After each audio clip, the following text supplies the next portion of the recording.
And a happy Tuesday morning to you. Welcome to the EST Hangout live here on Edmonton Sports Talk, edmontonsportstalk.com, as well as the Edmonton Sports Talk YouTube channel. Matt Iwanyk, Tom Gazzola with you here along Wil Fraser. He is back yet again in the Hangout, and joining us shortly will be Doug McLean, broadcaster of many things in the city of Edmonton. There Speak he of is. the devil. There he is right now. Just Hi, come Doug. on right in, join us. No worries. That's the point of this show. You come and go as you kind of please. The one thing I learned...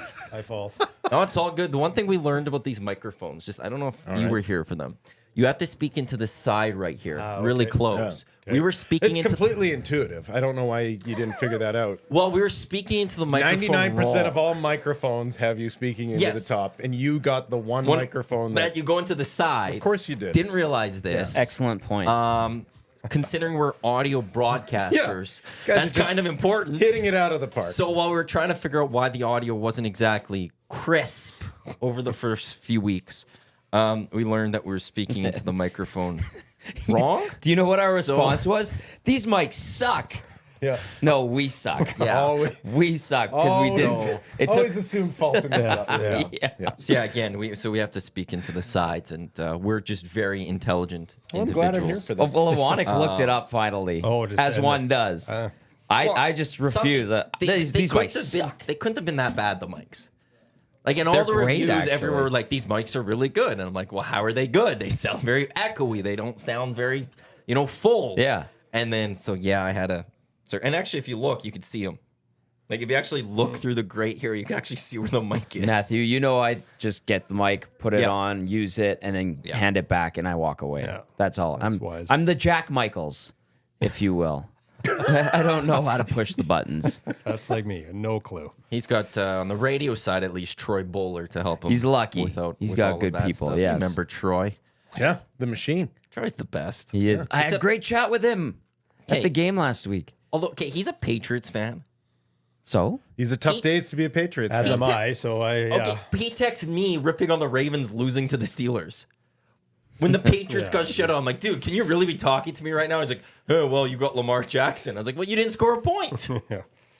That's Troy Bowler. He Right just in the wanted heartbeat. to talk. Well, it's just like, don't rip my team right now when your team just got shut out. This is completely out of left field, but how long of a walk in the wilderness do you think the Patriots are due, considering the sins they committed over the last 3 decades? Ooh. Does this change your opinion of Bill Belichick as a coach? No, not at all. The No? guy had an incredible run. Yeah. But he didn't do it without Tom before, and now he's not doing it with Tom after. Can you name the coach that did it without their best player after they left? Touche. Well, Mike Tomlin Part has of been what able to makes- stay successful Part with of the what makes a different dynasty a not full dynasty is you Roethlisberger. need to have that magical combination of great coach and great player, right? Yes. So, like, Phil Jackson is the only guy that figured out that he just needed to go and find the next great player and go to them, not stay at the same team, right? So Belichick could be great again, but he'll have to go in search of that great player. But this, like, that's where, like, I believed with you, Yeah. great coach, great Yeah. quarterback together. Yeah. We were privileged to see that in the moment. And it wasn't one over the other. They needed each other. Even though Tom Absolutely. Brady Yeah. did go ultimately win another Super Bowl, to win as many as they did and get to as many as they did, they needed each other. I just figured, for success for Bill Belichick would have been getting to the playoffs consistently and maybe winning a couple playoff games and seeing where they are right now. Like, okay, you're a Patriots fan. What are you feeling with the New England Patriots right now? Well, I mean, they don't have a quarterback. Their offense just they've tried to go. I mean, you bring in Ezekiel Elliott. You're trying to piece together things that they've done in the past. You bring in Corey Dillon. You like things like that where they've tried to just sort of duct tape it together around Brady. Well, as you've been saying, Matt, they don't have Brady. You can't duct tape an offense around Mac Jones. It's not going to work. And I mean, their defense hasn't been great this year, but it's been decent over the last couple of years. It's not great right now, so you don't even have that to support you. So I don't know. To me, you're trying to duct tape it together. They just don't have the pieces that can support. Is Mac Jones the guy? Probably not. No. So there you've got another problem you got to deal with down the road. Yeah, I mean, it's like Will said. I mean, there's ebbs and flows to these things. I mean, look, the fact they were as good as, I mean, I've been a Patriots fan since I was very little. I always have my public service announcement. I have to declare that I respect I've this. not been a Patriots fan since. Yeah. Actually, I've been to You're one pre-Brady. You liked Early Drew 80s. Bledsoe. Oh, early. Oh yeah, like I'm old enough. This Like is- I liked the logo when I was 5. Is literally how I became a Patriots fan. That's the logic of it. I've been to one Patriots game in my life at the old Foxborough, and it was the game that Bledsoe got blown up, and Brady came in. Oh, so you saw the start of So I Tom saw Brady. That's that. a special game. That would have been Yeah. an unsafe experience, by the way. Like old Foxborough, like Oh yeah, at like days after 9/11. a bunch of Southies in the stands. Oh yeah, like, they were cheering when Bledsoe was literally half comatose on the yeah, man. sidelines. Like that was. Oh yeah, they were very happy Brady was coming That in. is and not I mean, a great fan base. Like, No, it's not. eat their own. Yeah. Yeah, and actually, I'm going to Vegas this weekend for a friend's birthday, and the Patriots are playing the Raiders. Yeah, yeah. So we're going on Ooh. Sunday to watch that, which yeah. Perfect. is probably not going to be a pleasant experience for. Well, who knows? The Raiders aren't great either. yeah, yeah. The thing about Big win. Belichick, like if I'm the Patriots, I either ask him if he wants to retire, Yeah. like have the big ceremony. What do you want? And if he's like, I just want to keep going, that's when you go, yeah, thanks, but no thanks, because you're a man who's playing with house money. Yeah. Right? Yeah. Like he's a guy that the only way he's gonna feel something is if he has a chance at a Super Bowl. Anything less makes him feel dead inside. And so that's the way he's gonna run that franchise, in that he doesn't have to build, like it's all about him at this point. And that's just not any way to run him. We got a text Sports that comes team. in from the doc, says John Muckler did it. Yeah, that was the one. If you want to text us, 780-218-9999. By the way, I apologize to a few people who are just receiving texts from me now, which I sent a couple of weeks ago when the text line was wonky. So I'm seeing that they're going through. Oh, are they going through it? This is a new technical Oh, geez. issue that we should be aware Well, we've of. got that figured out. Yeah. Like, well, we're not going to get blackballed from sending messages. No. Our system that we got for text for a while, we couldn't send text messages to others. Yeah. We're getting like a rate exceeded. So that's all fixed though. But now apparently they're just going through. Oh, yeah, good. yeah. Yeah, It's not like we that's, didn't have that's that a good. before. Muckler's a good point. I mean, he had a year after the Gretzky deal. Like, 'cause Sather stayed on in 88-89, and then Muckler took over in 89-90, and you still had that year's Hart Trophy winner. So, He still had Mark It's- Messier yeah, on the roster, so- Oh, yeah. right? but Like, that's the one that was in my head too. So, I don't see Bill going out like this. no, I would. agree He would with that. try a little longer, and I wondered, like, does he try to do it somewhere else that's Well, maybe closer? Yeah. Because well, it seems but that's like, that's seems where like- you could I have know. success. Is Yeah, if but- there is a team out there that is primed, and what they are missing is that coach to get them over the top. He is that perfect sort of, much Yes. like a Phil Jackson was able to do with the Lakers. But I'm not bringing him into a situation where he has to build something. No, because that's where you're at now. It seems like with New England again. Like maybe it's back to drawing board, rebuilding a little bit because you're going to need a new quarterback potentially or something like that. And it's okay. Does he have the time? You know, he's an older guy. How much longer does he want to keep coaching? That you're going to go with this guy. It's also a case of, like, in sports, it's wild to me how little we give credit to luck. Like, we use the term luck as an insult for things, but man, for it to go right, you need it, right? Like, you needed Tom Brady to come out of nowhere and become the greatest quarterback of his generation, if to not be of all lucky, time, lucky right? to be good. Like the Edmonton Oilers, yes, sucking was part of it, but they also got incredibly lucky that they sucked at the right time when a Connor McDavid came along. And they a won the Leon lottery Dre- though. They and won a the Leon- lottery on McDavid and- too. You know. Well, exactly. That's right? exactly Like that. There's the luck of Yeah, it. but they had won lotteries before Yeah. with the wrong guys, and like with a Nail Yakupov in the draft, right? So it's Well, it's about time. They sucked real good. Yeah, exactly. Yeah. Super good. Super good. I have witnessed all of that. It was no bueno. One more text goes in. It says Patriots' problem isn't coaching. Roster construction is a problem. Still don't have a star receiver. Tight end is meh. Their O-line is average, and none of their running backs are great. Yeah, it looks like Belichick for too many years. GM Belichick failed head coach Belichick.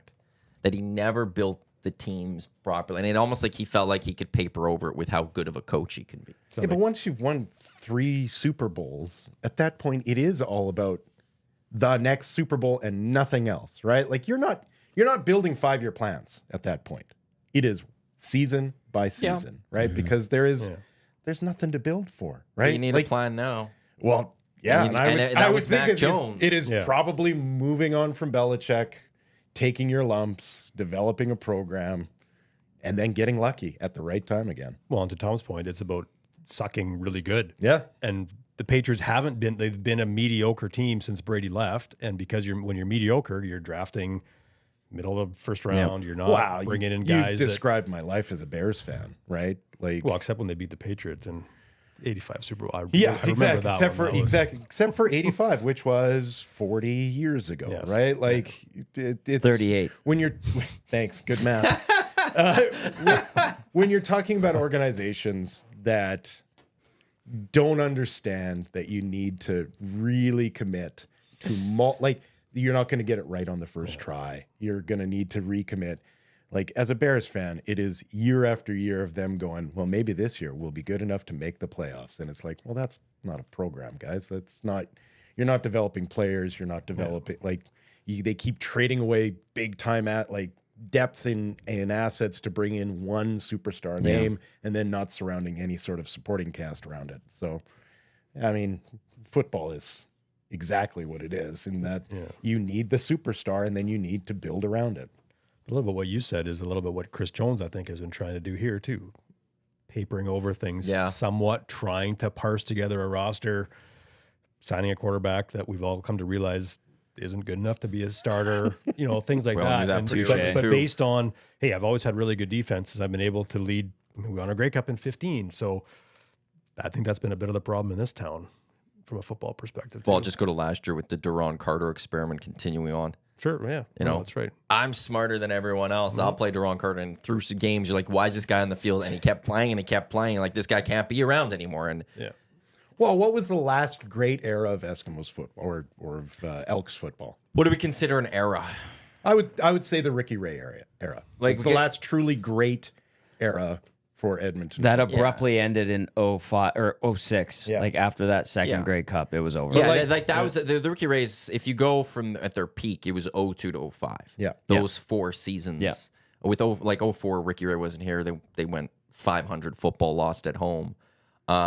After that, it's only been 14, 15, the 2 good years. Yeah. That's it. Yeah.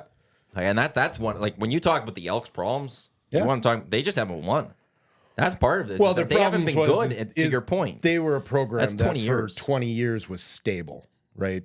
When you think from the board of executives or whatever all the way down, everything behind the scenes was stable and calm seas, and it allowed things to sort of mature in the dressing room and what have you. And it's been the exact opposite ever since, right? That there's always been question marks with the people who are actually making the decisions, let alone the decisions that were being made. So I think you need to calm the waters and wait for luck to happen. Ricky Ray was luck. He got out of a Frito-Lay truck and came in and became an all-timer in the CFL. So you kind of have to prep your team to get lucky as well. yeah, but they built a team in 14. This is where unluck comes in. 14, 15, they built a solid team, a solid program, and then Chris Jones packed the keys, grabbed his coaches, and said, "Let's get out of here." And what could have been had he chose to stick around with them, with how good that team was, and with what they progressed with. If they kept that going for a couple more years, what would have happened to that football team? They win at least one more Yeah. with that group, for sure. I think so. Yeah. Like that team with that coaching staff was better than what Jason Moss. Like Jason Moss is having a pretty fine year actually with Montreal. I'll give him credit for that, but it's not one that you look at and be like, yeah, I want to give him the keys to Ferrari. That 14-15 team, when you look back, that was a Ferrari, and Chris Jones knew how to drive that Ferrari. And their offense was starting to figure it out too. Yes. Because keep in mind, the first part of 14, even to 15, their offense wasn't great. It was good. It wasn't great. And I think Riley was getting better and better. So you're starting to mix that with what was maybe one of the best defenses I've ever seen. I was going to say, Yes. in the CFL, at least my experience has always been that everyone talks about quarterbacks, but true championships are usually built around that middle linebacker or who's ever playing on your edge on the line. And the Eskimos had that for years. When in their glory years, they always had a dominant middle and outside linebacker. And then in 14, they had speed on the edges to die for. And until you nail that part down, it really doesn't matter who's throwing the football for you. They were just so fast all over the place. Yeah. They were playmakers. They were. That was actually a time when they actually had a little bit of kick return game. Yeah. Kendall Lawrence had punt return and stuff like that. Like they were, and to your point, there was the one credit I'll give Steve McAdoo was that second half of 15. That offense was actually really good. Figured it out, and that was the thing I always go back to, like when McAdoo would be hired or every year, it'd be like, well, maybe a little bit there. Like there was that moment. Yeah. There was that moment of half a season where they were throwing the ball, putting up 40 points. They were great under Steve McAdoo. It's like the only time in his career he actually had he wasn't him as an offensive coordinator. Yeah. You bring that up. I had a conversation earlier this season with a player from that team. Me too. I think you were in that conversation with me. And they said that it was Mike Riley changing the play at the line all the time, or getting it called in and going, no, we're not doing that. And he ran something else. That's why it worked. So, but we didn't know that until a couple of months ago. Which then makes you think, if that was the story, how does Chris Jones time and time again over all these years go, yeah, my quarterback when we won the Grey Cup didn't like my OC's play calling. He changed it at the line, but I'm sticking with this OC. He's got a Grey Cup ring. Well, stubbornness can be a good thing, but it can be, to that point, a huge problem. We saw it this season with 9 games where, everyone could figure out, I think even Taylor Cornelius might have figured out, hey, I'm not sure I'm the guy here right now.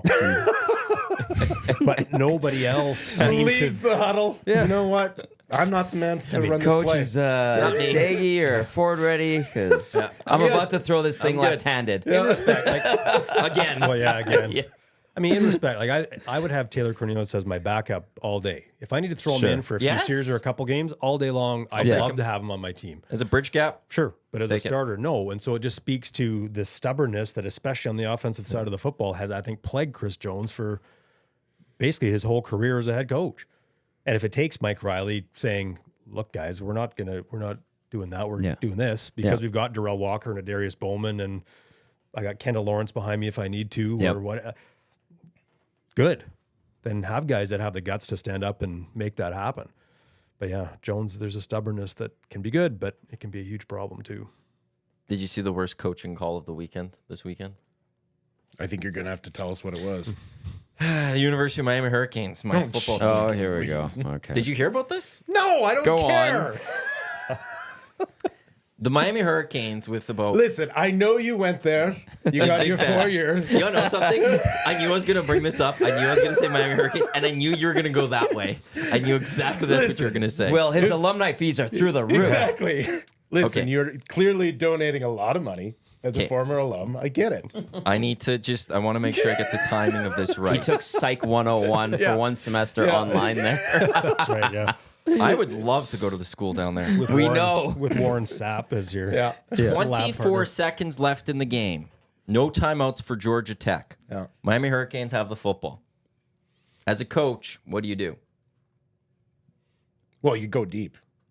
But that's why I'm not a coach. Most coaches would take a knee. Yes, because the game is over. Yeah. Miami I did not. Going deep on that one. Miami ran the ball, fumbled, and lost the football game. Yeah.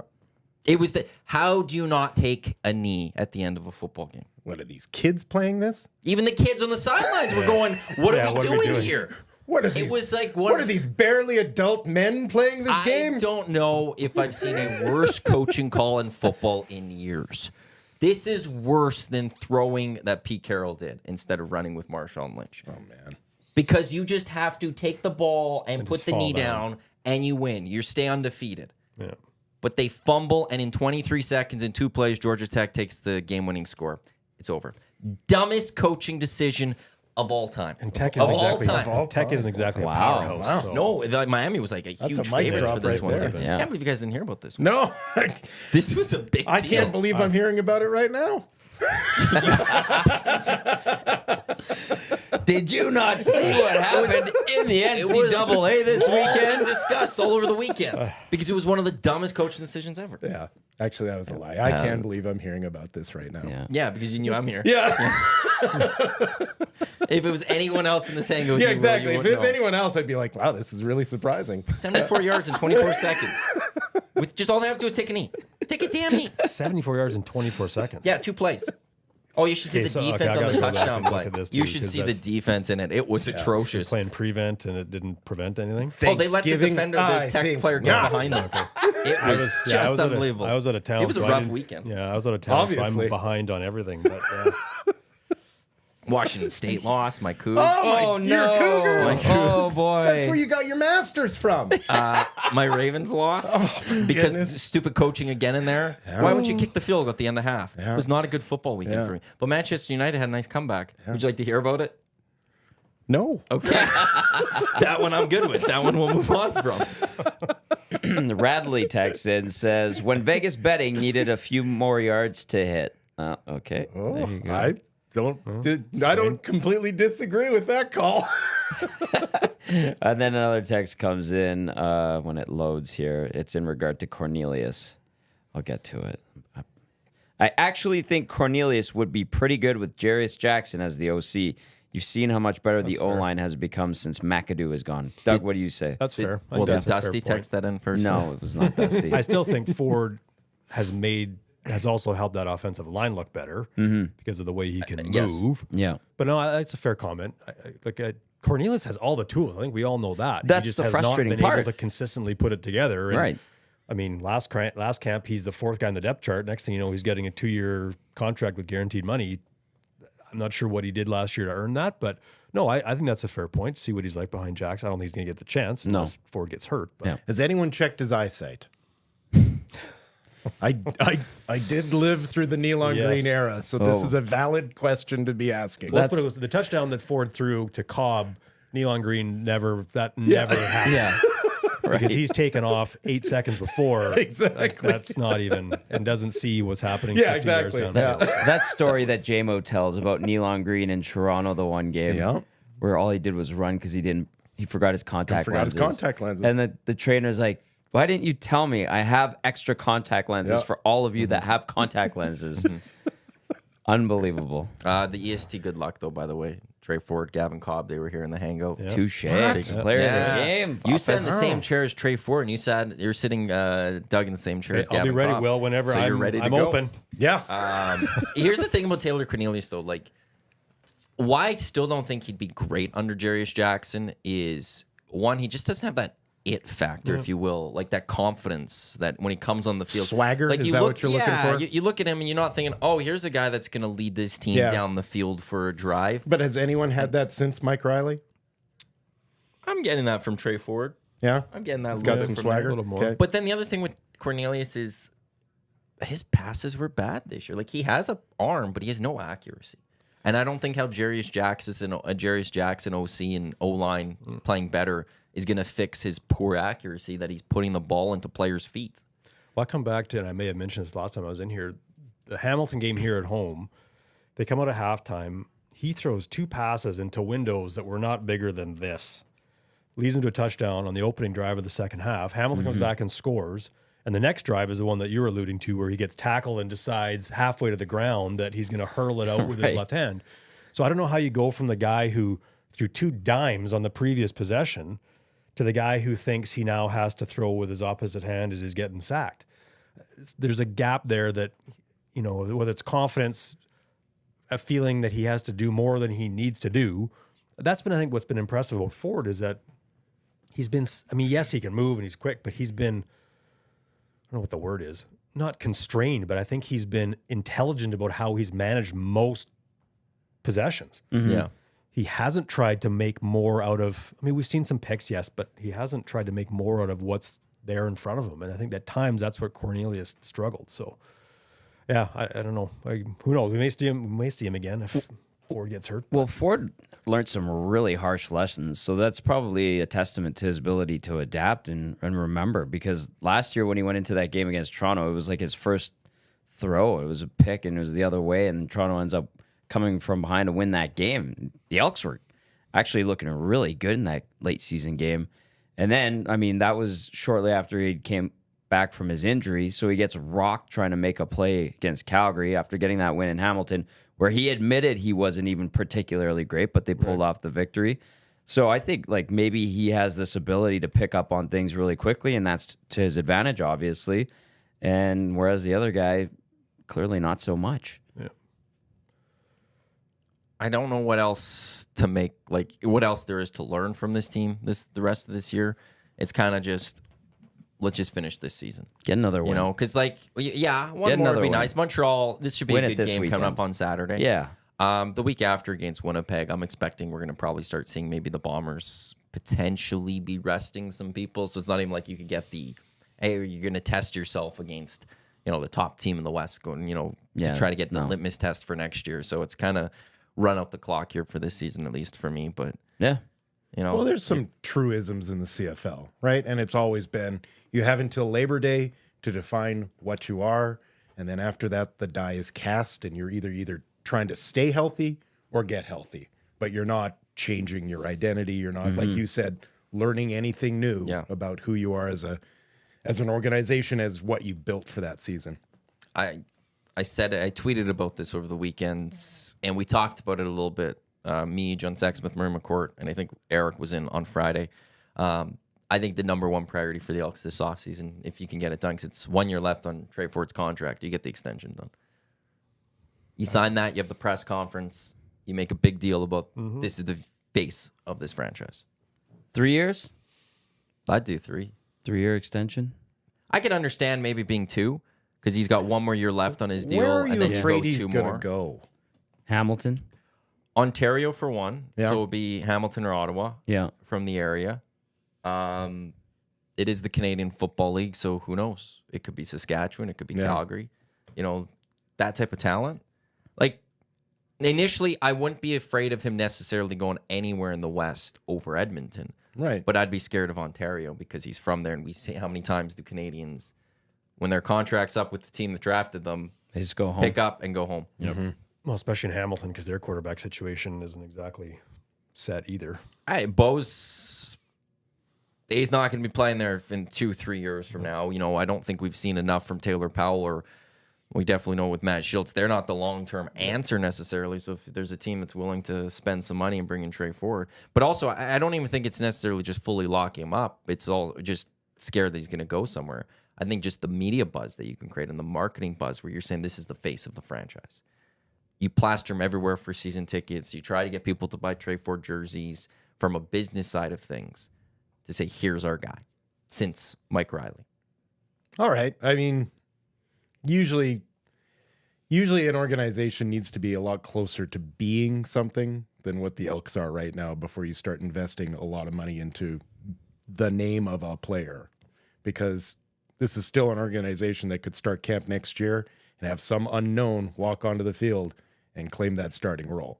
Like, so you don't want to get in the way of the luck happening, right? Like, you don't want to be like, well, this kid's proven that he's better, but we've invested this much money into marketing and contracts that we need to put this other player ahead of them. The flip side to that is this football ops team thought Trey Ford in camp looked worse than everyone else. Yeah.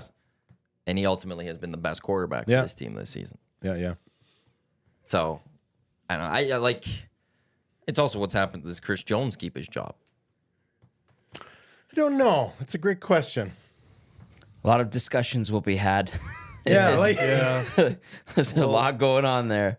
It's the question at some should point be your seat need to get the step forwards. And this year we're looking at Trey Ford and we're seeing that, and this team has become a little more competitive. And there's been a fan turnaround a little bit. But are they that much better of a team from last year? Has there been enough of an improvement to sit there and go, Chris Jones definitely should stay as the GM head coach of this team? I don't think he should be the GM. And I don't know if you can keep him if he's not. So Plus the coach's cap and all that crap. yeah.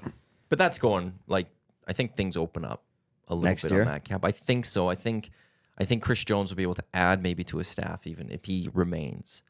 Because in last year when he got hired, he talked about how he was a couple coaches short compared to everyone Yes. else because he didn't have the money to Yes. go pay for those coaches. Correct. Has he done enough with the wins that the team has picked up in the last Since that couple months? shutout against BC. Yeah, has he done enough? Has there been enough to get? Because I think at that time that would have probably been the peak of Chris Jones should not be back next year. Right. Has he turned that tide in your guys' eyes? I think he's done it enough to offset the downside of going through a whole change again. Yeah. That to me is the question. Like if you go and you blow it up again, whoever comes in and you're starting over, it's a new offense, it's new this and everything. There's a potential upside to that, but there's a downside to it too. Yeah. I think you let him run one more year. I agree with Will. Like I don't think he should have all the hats on, but I think at this stage the odds of you're not going to take the GM hat away from him because he's going to walk. Why? Yeah. To Doug's point, let's say they say that's it for Chris Jones. You know what? He had 2 years, lots of turmoil. Sorry, too much bad has happened. We're going to move on. Who are you bringing in? Because all you're doing is like, are we talking about Paul Lapolis again? Right. No offense to Paul Lapolis, but all we do in the CFL, unfortunately, like the NHL, is recycle the same guys over and over. Like they brought in Wally Buono to determine that they should hire Chris Jones. Whatever they paid Wally Buono last year to do that was a steal and absolutely ridiculous. And I think it's indicative of where the organization was at that point. Okay, but so I'll start with the GM, Ed Hervey. That will be the name that gets thrown out immediately. That if you clean house, again, we're if you're recycling changing, here. Yeah. You are, yeah. But there'd be a fan base that would love to see Ed Hervey back. And again, this will even go back to 2 years when Victor Queen, Chris Jones were hired here. People would love a pairing. Could you try to convince Sean Fleming to become the president of this team with Ed Hervey as the GM of this team? That would be the little carrot that dangles there for some Elks fans that would be like, yes, that is better than what this is right now. But you're right, because like, I'll say this about Paul Lapolis. Would love to see him as an OC again in this Canadian Football League because he's great. Right. But he's proven that he's not a head coach. Yeah. Right. So you got to get someone different. Yeah. But are the Elks in a position also where they could take a risk of an unknown as a head coach? Who's the next guy up? Like, who's the next Ryan Dinwiddie? Right? He's doing better than I would have expected. He's doing excellent. Anyway, but just, Wally Buono stealing money from the Elks. That was just like, oh my God. He has hated your organization for 45 years on the field, on the sidelines, in management, and you go to him to ask who to hire next, and then you end up with the guy that everybody was saying, well, you could bring him back. He stole money from the Elks. Like, it's unbelievable. I'm just sorry. I just wanted to get that out. Scott Milanovic, some people will argue. Well, yeah. Oh, man. Ryan Phillips would be the guy. That's who I was just going to think. BC defensive coordinator. Yeah. Hey, I think it should be the guy that should be on top of everyone's list. He was the one name that came to my mind too. Because you're right. There aren't. I'd have to think through who else might be. Well, for a number of years, it was in Hamilton. It was the two coordinators, Tommy Condell, who's now gone, and Mark Washington. And they haven't got those jobs. The other, Scott Milanovic would be a name. Yep. You'd have to think he's getting a head coaching job this year. I would imagine. And it's, unless Orlando decides to leave, I don't think it's going to be Hamilton now because of this turnaround the Ticats have had. So who gets Milanovic this offseason? Is that going to do that? Is it going to be Ottawa? Is it going to be Saskatchewan? I think Ottawa keeps Dice. I think Saskatchewan, unless they have a miracle run in the playoffs, I think they move on from Dickinson. I mean, I'm working with some guys out of Saskatchewan. They all can't stand. They're done. Like, as Rider Nation is done with Craig Dickinson. So, well, Lieutenant Eric was just saying this morning on the morning show, basically, that like Dusty was more upset about the Riders' performance this past weekend than Eric was, because Eric is just already at that point where this is what it is. Yeah. for the Riders. The dice cast. Yeah. Yes. yeah. Well, it's showing He's at up. I mean, peace they're with it. not. It's not exactly full at Mosaic right now. So Nope. you know, it's they're showing with their feet too in Saskatchewan, Which they do. which they do, That's and what they've done. Saskatchewan That's right. fans No, do. you're right. I mean, Yeah. through a good stretch of the early '80s, they definitely did that, Yeah. where they couldn't win a game. And they also Save their show lives. up when they're happy as Yes. well, right? Like there is you don't have to work to convince Rough Rider fans, No, right? That when the good times are good, they're already there. Yeah. Doug McLean, Wil Fraser here on the EST Hangout alongside Matt Iwanyk, Tom Gazzola. Tom has no sympathy for Maddie. That's coming in from MG here for T-Biscuit, based off of my pain that I've suffered from the Miami Hurricanes this past weekend. How are you feeling pain? Because they could have taken a No, knee, who cares? and they would have cares? won the Like, football game. just who But they did cares? take the knee, and they fumbled the football, and they lost the football game. And in sports, you feel pain when your team loses, and you Man. feel excited when your team wins. What's That's amazing- what happens, Will. That's what happens. What's amazing is you love a school and team that you have zero connection to. Zero. Cardinals fan? Like you're not even I had a that. family you're not home even there that, for like 12 years. Oh, You're not so even you just that went big to of go a spend a little bit gambler. of time Like, there. Yeah, a lot of time there. I've watched the Miami Hurricanes for 20 years. And what prompted that? Because 20 Hurricanes? years. Yeah. What drove the It's like that champion, like that big year champion, Ed Reed. okay. He's like a front that runner. That's the entire same reason run he's a they had. Yankees 8, fan. 9, 10. When I was 8, 9, 10, I cheered for all the teams that basically won championships. Yeah. So that's what it was. Yeah. Stuck with them ever since. And then I'm a Ravens fan, so it was naturally like they had Ray Lewis. Then in the end, okay. they drafted That's fair. Ed Reed. So there was always the connection between the two. Okay. Willis McGahee eventually came and played for the Bills, or from the Bills to the Ravens at one point. So Okay. that I get annoyed still to this day about the pass interference call. It wasn't pass interference. Hurricanes should have won. my God. Well, because they were such a good dominant program was- for years and years it and was years, like and then 22 they fell straight off a wins or cliff, something. and then Oh. had that little run for a couple of years, and then kind of Hey, no, it's just all been off the cliff. Then dude. they weren't able It's to all just been off the cliff. pay kids in drugs. They're not allowed to commit crimes Yeah, anymore, exactly. and these kids are like, "What are we doing Yeah, here?" what do we do? So they've gone somewhere else, and yeah, The they police got stopped covering up for them. Yeah. 06 Peach Bowl, I think it was, got destroyed. LSU was it that beat us? 49-0 Oh or my something like goodness. that. That's right. I went there. And he's I knew I was the gonna one. get there. I knew I was gonna get you. He's the one that's like, make sure no one says us on the air. I'm like, yeah, I know. That's standard. And he's don't say dropping that. it. I don't say that. I gladly will do it for other teams. I say it about the Yankees all the time and stuff. What Manchester happened to United, Mr. it's Rules? I never had those rules. That was like for the No Oilers and rules Elks. for you. Oh, Not- man. Not for Maddie. Evidently. They haven't been good since. They haven't been good since. yeah. Yeah. Tough weekend. Again, it was a tough Obviously. weekend. Yeah. It's pretty clear. Where are they ranked right now? Hurricanes just Don't. dropped. What are you doing? Oh, okay. So they Stop were, it, Doug. they were Doug, ranked what are like you doing? seventh. Enough. I'm educating myself. Doug, We I are appreciate the almost interest. Through the other side. I don't get to talk this college Damn it, football Doug. a lot. No, I'm not They getting. dropped to like 25th ranked, so Okay. they're still ranked. The Cougs dropped down too, and they were 13th. What ranked. obscure bowl game are they going to probably win this year? Well, the Hurricanes don't win bowl games. They haven't won a lot over these last like, Perfect. 15 years. That's so pain, right? They'll go absolutely. It's Okay. pain. Well, here- Cougars have a chance. Cougars maybe Holiday How Bowl. can you have maybe two? the Sun Bowl? When Hugh Campbell Because was there's like actually over 100 teams. Hugh Campbell was back there a couple weeks ago, raising the flag in Pullman? In Pullman. Was he? Yeah, I missed that. He's a former Cougar himself. So I didn't know he there you was go. doing that. They've got a great quarterback. I want to say it's CJ Ward, and the last name's Ward. Might be CJ Ward. He's someone to keep an eye on. I Okay. would say for people. Like if that guy can shake loose and come to the Canadian Football League, he would do damage up here. That's why you watch college football. That's why. I'm scouting. Scouting scouting future mission. CFLers. I might one day become a GM of a football team, Yeah. like another broadcast might become a GM of an Oiler team. If Danny Machocha can do it, anyone can. Coach Mike says via the text line 780-218-9999, Miami must not have watched Patrick Mahomes slide before the end zone versus the Jets, then kill the final 2 minutes by kneeling. Touche. And yes, you can also become a CFL scout via broadcasting, like someone we know, which has been confirmed, Yep. which is incredible. Yep. That just speaks. You want big to talk about volumes. stealing money?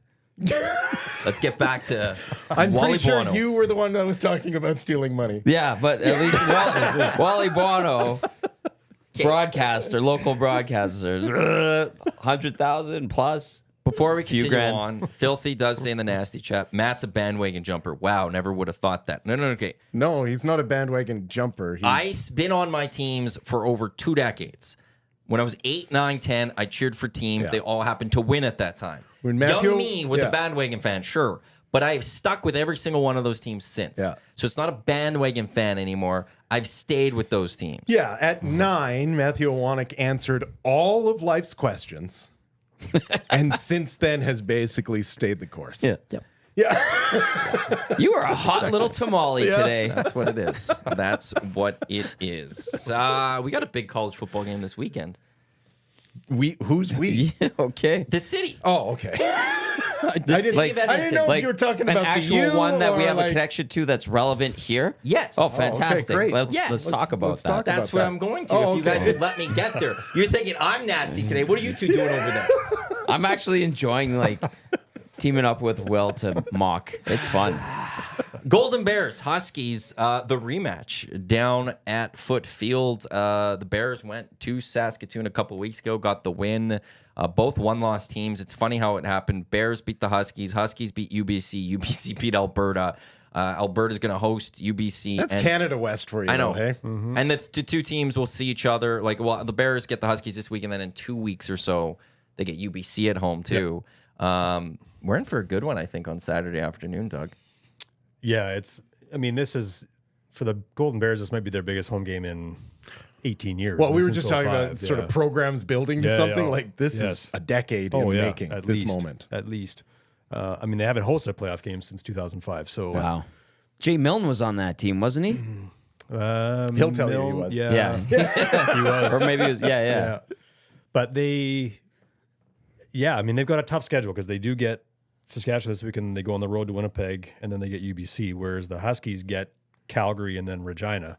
So you basically have to give the Huskies 2 wins to finish the season. Bears have to win this game this weekend. In terms of hosting a playoff, they're going to make the playoffs. That's a given. But in terms of hosting a game here at Foot, it's huge. They need to win this one. Well, they pretty much need to. Would they need to take both, this one and UBC, or do you think there's a way around it? Winning against UBC would help. But if they win this one and then they take care of business in Winnipeg, then they have the tiebreak against the Huskies. Okay, there you go. So that's the pathway to at least finishing second, even if they lose to UBC. But they could run the table and finish first. It's not impossible. They certainly stuck with UBC. Their defense ran out of gas a little bit on the road, but they can score. And when you look at that game against the Huskies from a couple weeks ago, they were the better team, the Bears, for the majority of that football game. Well, there was a stretch at the end of the first half where there was a couple picks, and that was all the Huskies basically had in that game. People who were connected with the Huskies program said the Bears dominated that football game. The score flattered Saskatchewan. And I saw the Huskies play the Dinos a couple weeks back, and Calgary's a rebuilding program. For 3 quarters, it was an even tilt. Huskies started to run the ball in the fourth, and Calgary just couldn't stay on the field, so their defense was exhausted. But, Saskatchewan, I don't know what to make of them. They do that, and then they go and they beat UBC, who I think might be one of the best teams in the country. So it's going to be interesting on Saturday. You and Majot with the call? I'm away. He's in Vegas. I have to miss it. Oh, I that's had right. to book this. I booked this way back before the schedule even came out, and so now I'm missing the biggest game of the season at home. But Well, there's UBC. Well, okay, but okay, You're going to this be in is- Vegas. I'll go off You're on gonna be Canada just West fine. a I'll be little bit fine. here. They've got this big game, Bears Huskies, 1 o'clock on Saturday. High of 13 and sunny as of right now. Okay, well, Elks Owls is at 2 on Saturday. yeah. Yeah. Which is very Oops. odd because often there's been discussion to make sure that doesn't happen. So I don't know why it's happened. Oilers That's a Canucks rough at one. 8 that Yeah. night. Yeah, Exactly. and that's later, and then but to have the 2 football games, that's a shame. Yeah. Because Eric and I were talking last week about we're trying to debate which game to go to, and ultimately the Elks wins out because it's their last one of the year. It's the last tailgate. It's the last time to be a Commonwealth, and there's UBC coming in a couple weeks, which will make it really fun at Foot. But that's the shame of this one is that this would be a great Friday night right now, or if there was a way to do. I know that there's an Oiler game, but if you could add one game at 1 and the other game at 5, just how great it would have been. Get on the LRT, hit both of those, and have an afternoon. Fall football's I wonderful. honestly can't think of a year where that Bears program would have gone into Saskatoon and won and then come back home and beat them again. I can't think of the last time that would have happened. I have to go, but they hadn't won in Saskatoon since 2010, Right? and that was a playoff comeback. To do that would be that would be a mark of an achievement, a real accomplishment. Well, but then flip that with the hockey team right now. Yeah, And they're struggling to start the year. They're 1-3. yeah. Not off to a good start for the hockey program, which is typically being 3-1. Yeah. Would have As people often as- upset. yeah, that's That would having just 1 loss through 4 games, people would be losing their mind.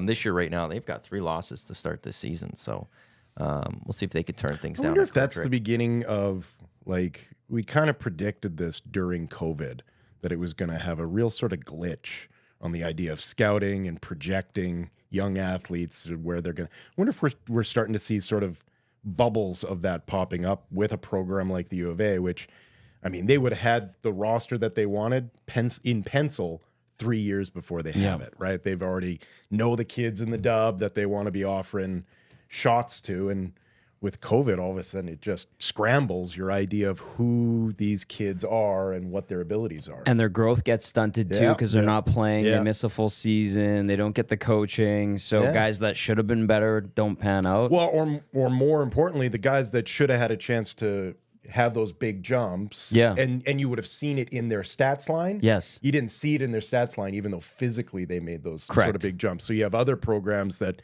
are lucking out, right? That are kind of saying, well, we got this kid and no one knew who he was until we threw him on the ice. Good point. Yeah. Well, I think what's hurt, I mean, the best thing about the Bears hockey program, maybe the most challenging, is that they're starting to see players who don't play 5 years because they're getting pulled into ECHL deals or in some cases AHL deals or in Europe, And whatever. And Yep. so they're playing 3 years and then they're gone. And so Stan Marple and Ian Herbers are having to scramble to backfill that as well. But you bring up a good point, Will, because I know in talking with Ben Matchett, he's the athletic director at Calgary, he said with their football program, and I might be wrong, the pandemic had happened a year later, a year before, I can't remember, their window, they figured they wouldn't have dropped off just by the nature of how it sort of played out with players saying, hey, I'm done school, I'm not sticking around I've got eligibility, but I'm not sticking around for more, I'm leaving. And they would have found a window to probably stay pretty competitive through. So I think you're right. Those bubbles are going to start to. Yeah, it's almost like indigestion, right? Like Yeah, no, a bit of a burp in the system. Yeah, like no, that. Let's get some Pepto. Yeah. I hadn't thought about it that way, but I think there's yes. No, but like You're right. Your ability to, I mean, because no one is spending 2 weeks figuring out how to fill out a roster. They're spending years in advance, kind of playing around with different scenarios. If this guy's available, or if this, or what have you, and they're kind of driving blind in a lot of situations over the next couple of years, in that they just don't have as much data as they are used to having when they're making their assessments on where these guys will fit into their programs. Well, and too, I mean, it's kind of similar to what I said a second ago, but in doing prep for football games, you start to look at these rosters and you see how many players have been with a program for 4 years. Yeah. Because they might have redshirted. They might have redshirted in 19, the COVID year, shortened season in 21. So these guys are their first year eligibility, and they've been with the program for upwards of 4 years, and they're playing their first games. Yeah. Now, are guys going to stay in school for 8 or 9 years? I mean, probably not. But you're going to start to see players drop off who are just like, I'm good. I've played 3 years. I've done my degree. I'm not playing pro the next whatever. I'm moving on. Yeah. That'll be the other bubble I think that starts to happen. Maybe more in football than other sports, but it'll happen. Just a quick heads up, coming this month to Edmonton Sports Talk, we will have our merchandise line dropping. That's coming very soon, thanks to our friends at the Hive Product Marketing, the official merch partner of Edmonton Sports Talk. Promotional products that bring the buzz. Be sure to check them out at thehiveproductmarketing.com. I have a couple more ideas I have to throw Chelsea's way. On Friday, John Sexsmith came with the idea of getting towels after Hockey. Yeah. We'll get those with our logos on them. We can give them out in the Hangout to you guys. Sweet. You can go for a run. Dab yourself with an Edmonton Sports Talk Hive towel. Perfect. That's all I've been waiting for. That's why you keep coming back, is you're waiting for this very towel. And so I have to talk to Chelsea. She doesn't know that yet, I don't think, but I'll talk to her about that. She's been working on our store that will pop up on our website. So that's coming very soon.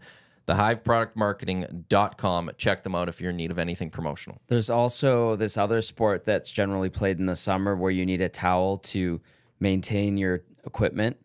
And sometimes at our old station, we would have a big get together where we all played this sport. Yeah, it's happening. All right.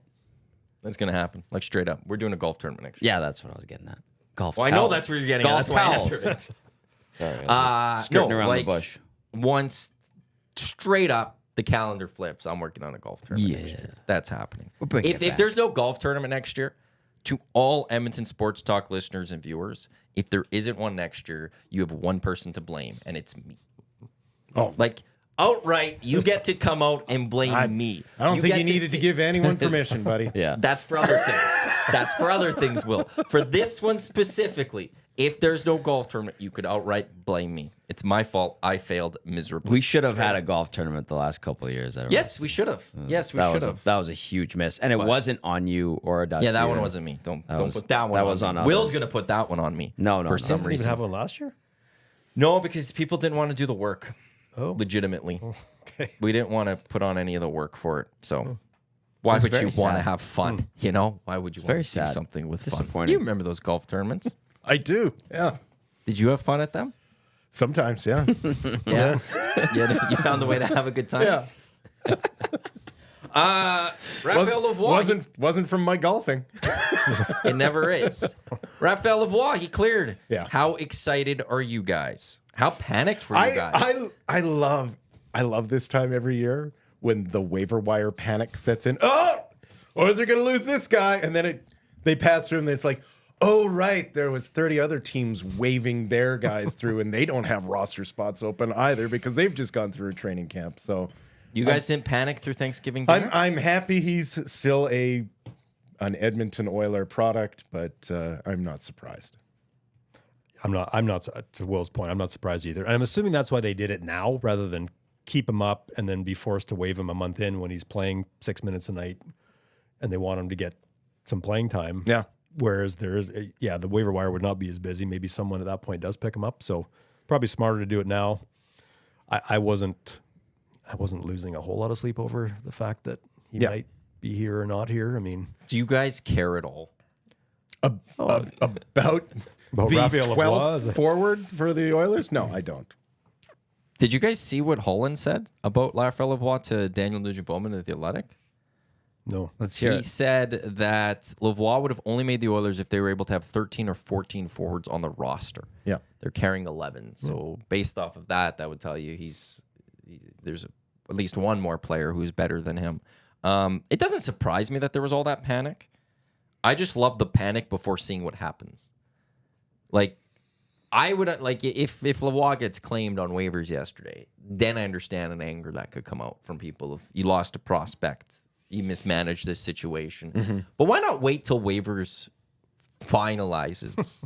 You're asking the Before. fan base? Why not I'm wait just till in general. In this general. fan base? I'm just going in general. Like I'm not saying on a anything deliberately Sunday here. night, it's Thanksgiving. A lot of people have their dinner then. Just enjoy your dinner, as opposed to being all upset of is Lavoie going to clear or not. Yeah, You didn't have that. You didn't have that, Tommy. No. You weren't all frustrated. You and I weren't did angry? the oil stream No? last week, and we talked about this, and be like, he's not going to get claimed. Every team has these guys.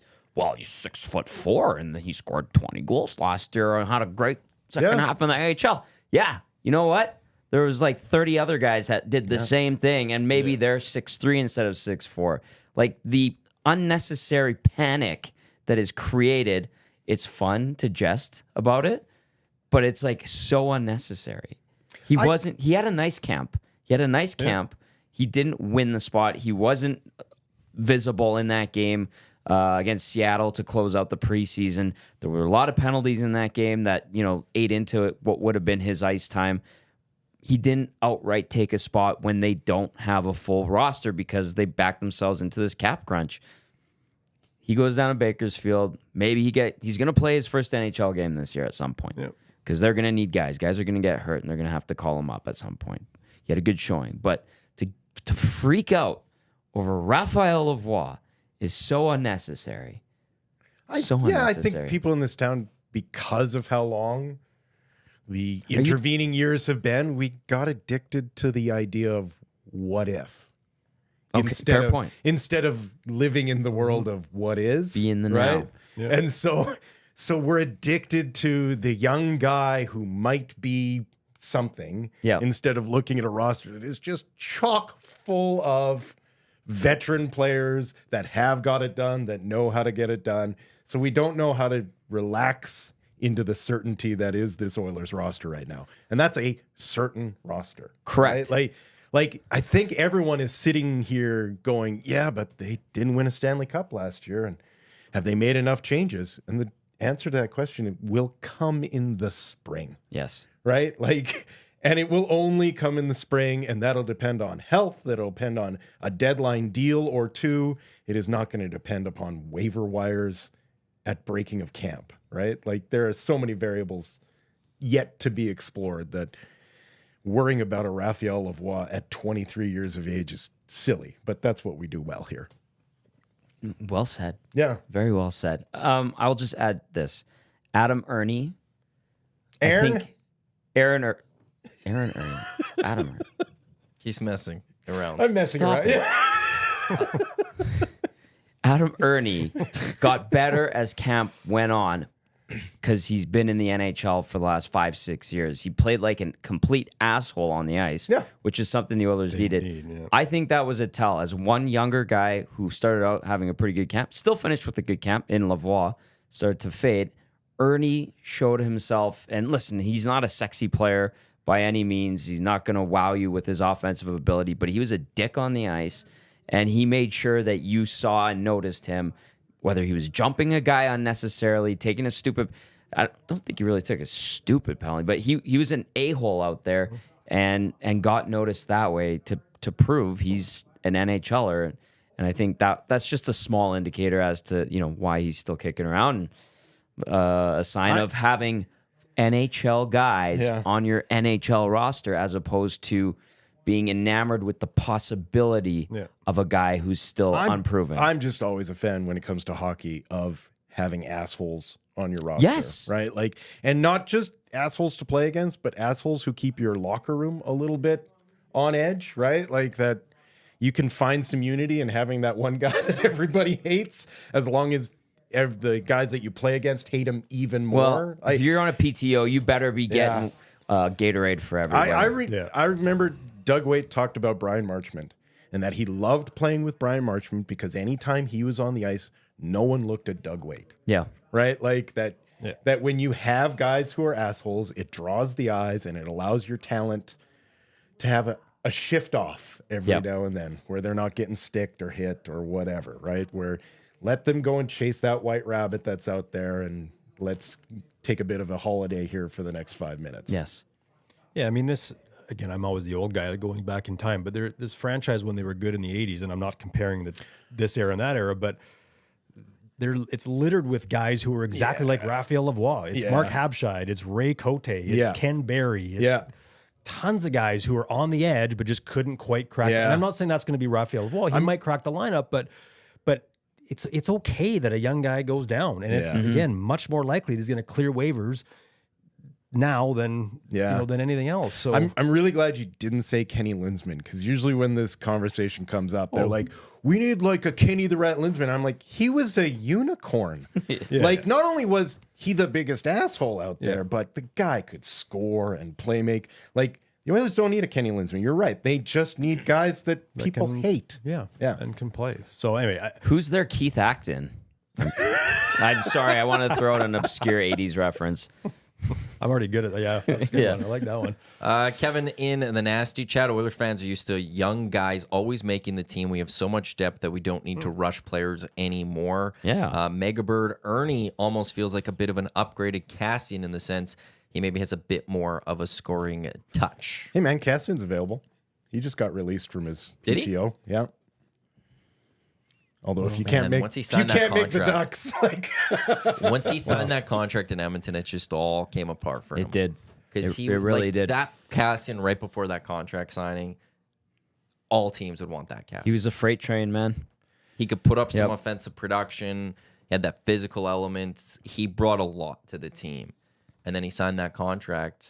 COVID hit, and just nothing was the same. He also had desperation. Yes. Right? Like, whereas when you make that money, and hopefully he had a good manager who helped him manage that money, once you don't have that desperation in you anymore, it's tough to replicate that season in, season out.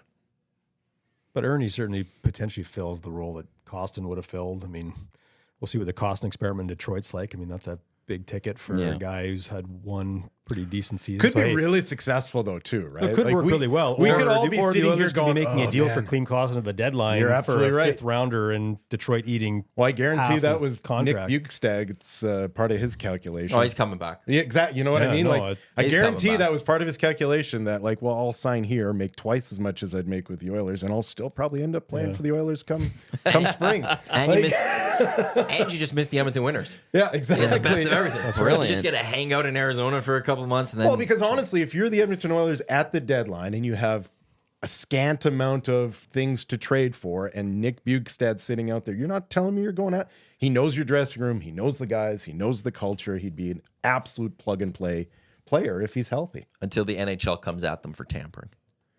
Yeah, because that's what the That's what the NHL does a lot of that. Because it's Edmonton. Because it's Edmonton for this one. Some people think that they'll come after. I mean, there was a deal in place prior because we're all talking about it, and because NHL it will makes make sense. a deal. Oh, yeah, can I get to a couple of texts? This one from Surveyor Brett, who I saw last week on my way to the rink. A lot of beer league teams employ this strategy as well to protect the pretty boys like Tommy out there. Yeah. Please keep it to the NHL. Yeah. Ryan from Saskatchewan says Cassian wasn't the same after the suspension for kicking the guy from Anaheim. I believe it was actually Chernak in Tampa he kicked, but he took some stupid. Yeah. He got disciplined a couple of times. The attitude shifted for Zach Cassian. You can notice it when you talk to him when he did sign that contract. And it was unfortunate. He was playing satisfied as opposed to playing hungry. Yeah. You nailed it well, I think. And it's too bad. Not only that, but that style of play, you can only play that way True. when you're desperate. He got banged up a few times as well. When do you have to go? I don't know. I could stick around for 20 more minutes. Okay, we'll take a break at that point, and then we'll. Or do you want me to go now? I can leave whenever you want me to. I was trying to figure out when we'll take a little time out. Where did this come from? I just didn't. Well, I just want to make sure he has his time. I What just did need you to do? know. I don't know. All of a sudden, he's kicking you out the door. I'm not. That came from out of nowhere. He's gonna get mad at me right away because I have a question for the two of you. Because this is gonna be a running I thing can for a little leave. bit right now. No, you might get upset though. Okay, fine. Go. CFL, well, Canadian football, the Rouge, keep it or get rid Oh, of it. my God. Keep it. Keep it. Okay, Go. thank you. Quick Tweak. I have Can to I? go. Okay, we got a I have tweak. well, just a slight. What I would do, and it comes back to a game I saw way back in the '90s. Louis Pasaglia against the Eskimos. Lions march down the field. They're at about the 12-yard line. Pasaglia turns sideways, kicks the ball through the side of the end zone because the game is tied. Single point, reduce the risk of a block or hitting the uprights, whatever. What I would do is, as long as the ball lands in the end zone, so a player has the chance to receive it and make a play with it, then the Rouge applies. If you kick it through the end zone, meaning if you miss a 20-yarder and it goes to the back of the end zone, then the Rouge doesn't apply. Can I make a way more controversial pitch at you? Because I can stomach that, and I still don't like it. But Can I Thank make you, a Doug. way more controversial pitch at you? I'd eliminate kickoffs. And do what? Just start at the 30. Well, in the NFL, you can do that for sure. It's Yeah. a completely pointless exercise. At least but up here, I would do it more in the times than CFL not, as they're well. returns. Like in a Kickoffs league, aren't that relevant, in a yeah. league that has as limited rosters as the CFL does, the biggest change you could make for the health of everyone would be to eliminate kickoffs. The XFL did a pretty good rule with it, where they were. The scramble? Is that what you're talking No, about? no, the new I'm XFL. pretty sure that was. No. The more recent XFL, they had the guys line up closer to the retriever, the Receiving returner. Yeah. Yeah. And there wasn't this full impact of two sidelines like just coming at each other and Yeah. colliding with each other.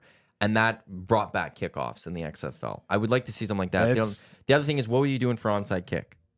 What would I do for onside kick? If you got rid of kickoff, how would you handle onside kick? I wouldn't have onside kick. Like, Saying that's a big part of football, then that goes away.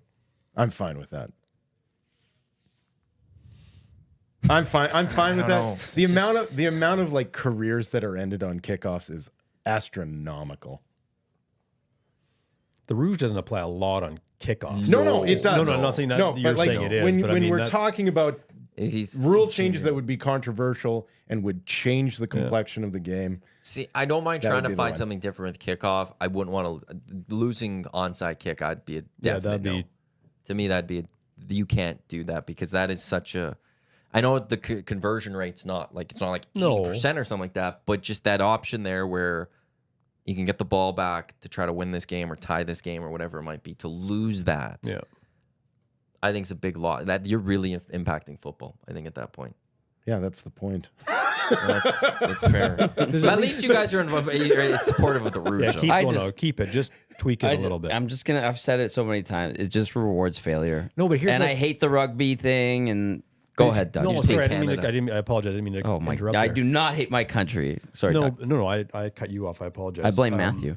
No, but to me, like if you, that's why I'm saying if the ball lands in the end zone, doesn't go all the way through, you have a chance. You make a decision. I'm going to kneel down, give up a point to buy myself 35 yards of real estate. That's how I view it more than anything. If I want to run it out, I can run it out and take away, the chance of giving up a point.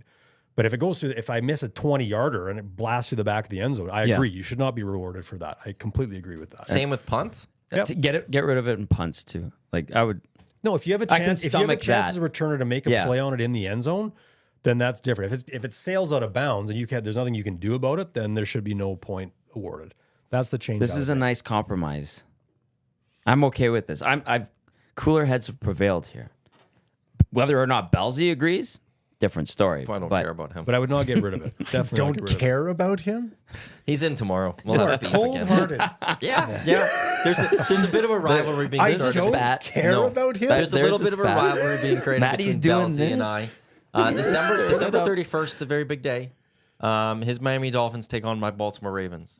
So we'll have to come up with some sort of bet for that There's one. going to be so many we's But- and us's that day. between It's absolutely Well, I exhausting. Between hope the now and Hurricanes- I December hope the Hurricanes aren't playing Oh, that my day, goodness. that's gonna be bowl season. They Yeah. might, they might That's play what on the I'm saying. 31st. That's They what might I'm play on the saying. 31st. They're going to be in the Buffalo Wild Wings. Oh, no, there won't be West games on the Coast Bowl 31st, I because thought the for NFL sure is it in. would be Oh, a I guess Bitcoin. you're right. Double That's digit. probably- yeah.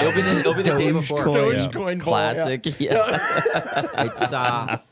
It's we're gonna have to come up with a bet, but it's just a long march, December 31st, where me Okay. and Bell will go at it. Yeah. Him and I. That's Yeah, it. he and you. Lovely. Head to head. Just two Yeah. I like my chances. I think I got him. Pound for pound, I'm pretty strong. Belsey, pound for pound. Belsey could eat you as a light snack during a petit déjeuner on a Sunday. Yeah, we'll see about that. Well, that'll be the lead up to the Dolphins Ravens game. Him and I first will go 1v1. Oh boy. Well, you got to represent, hey? When you take ownership stakes like you have. Well, when you have to do what you can for your team, Will. And Obviously. it's, when And you have so many. Like, teams. you must be exhausted. Well, don't other people have a lot of teams? That they identify as we? No, not as many as you I will do. identify the Ravens, the Yankees, the Lakers, Yeah. the Hurricanes, Yeah. the Blue Devils, Yep. Manchester United. Yeah. Is that it? The Italian national soccer team, Yeah. the Ukrainian national soccer team, the Canadian men's national soccer team. It's only about 9. The Edmonton Riverhawks. I've never actually, I don't think I said we for the I know. Riverhawks. I'm just teasing you. No, I'm just trying to think if there would have been a time where I said No, we, but I don't it's think not a we. That one's coming. That will come. Get Oh, Hogle the in Golden here. Bears? Yeah. I think, even though I never went to the program. Not once. That's okay. Bob never graduated from there, and he's very much on board with the we. I'm a big Golden Bear fan, and I don't care for the Ooks. I And I like went the- to Nate. Hey, Sacrilege. I know. How do you not care about the Oaks? Because when I was growing up, my cousin's husband was the assistant coach of this. Because when I was growing up, Well, he was the assistant once coach. again, because at 9 I made all the decisions. He was my cousin's husband was the assistant coach of the State Trojans. And so we'd come to support him, watch the State. And you defeat can't Nate for change your championships. opinion. So I ended up weirdly enough cheering for Sate. wow. As a Nate student. This Wow. before Nate. I was young. Okay. I don't cheer for Sate now, but I don't cheer for anyone though because it was just I felt I was cheering against Nate for so many years. No I just wonder felt you hate awkward. Belsey so much. He used to coach the Ukes. Wow. Well, he just is. I just hate him because of his Rouge comments. This is running deep. That's it. I can't Everything wait else to is see you gravy guys on in- that. Tomorrow's going to be a great show. We're gonna do it in here. Great. I'll move the We'll tables. move everything out. Yeah. We'll film it. Me right. versus Bell. The Well- pregame of Miami Dolphins Wow. versus the People would pay to Baltimore watch Ravens. People that. would pay to watch that, I think. Yeah. That's what we're gonna do. Oh, in the nasty chat, adult dating chat has jumped in. Okay. Okay. Just throwing that one out there. That tracks, considering that. What? What yourself? What does it say? Yeah. Was it inappropriate? Well, then it has a check mark, one of the emojis for I think female, heart, and then the emoji for female again. Definitely a bot. I Oh don't no, speak it's a emoji. full bot and stuff. And then Avery's in and saying, "What's my slam ball team?" Because slam ball is back. I haven't watched it. Have you guys watched any of the slam ball? That's interesting. Do you remember slam ball Yeah. from back in the day? Is that with the trampoline? Yeah, Yeah. it's back. Didn't they have to shut it down because people kept breaking their hips? I have no idea why it shut down. I think that's what it Whoa. was. Like people kept landing wrong and like Spike all of a TV sudden was their- the best. Their leg would like dislocate and No. rip up into their armpit. Like, Original slam ball was awesome on Spike TV. but I think there was like life-altering injuries because of it. So Yeah, because you kept having to miss the yeah. metal bars that are located all throughout the court. Well, if you want to be a slam ball champion, While colliding with people midair. And yeah. you gotta sacrifice to be a champ. Yeah, it's like NASCAR without seatbelts is what it's like. Jeez. I just tune in for the crashes.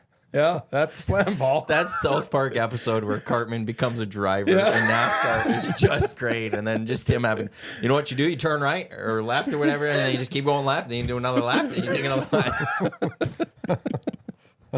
I love South Park. You and I used to talk about South Park quite a bit. No, I thought you were going to read a text. No, I was going to read a text, but I kind of wanted to say something about South Park. Like their hockey episode was good. Stanley's Cup? Yeah. Yeah, they've nailed Stanley's it. Cup Yeah. is one of only 3 episodes, I think, in all television, and they're all South Park, that I legitimately was stunned at the ending of. That it was so over the line for you. Well, just I did not like, even for South Park standards. I did not see that ending. I didn't see this is how you ended the show. There's only 3 episodes. Scott Tenorman Must Die, Yo, Stanley's Cup, and there's another episode that I can't explain on this right now how it ends. I will explain it off the air to you guys. They're the only times I've ever fully covered. You cover your mouth and you're just in shock. Stanley's Cup was one of them too.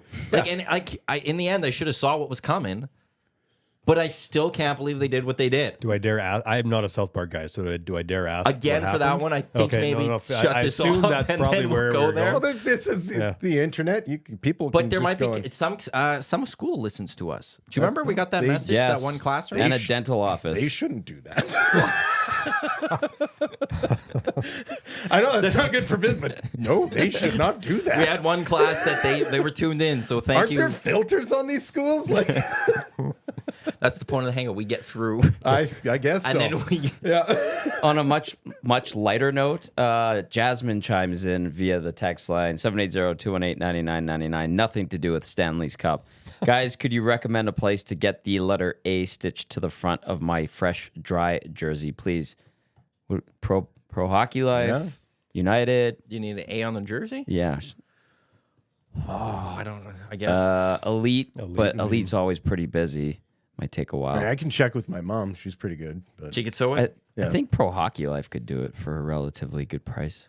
I've never gone around shopping for that stuff. So Depending I where you wouldn't bought the know. jersey, I don't know. the Ice I don't know District if- Authentic. Oh, side, I would they think do it that, too. yeah, they. Yeah. By the way, I don't know if Pro Am getting Sports an does A that. on your jersey is the saddest.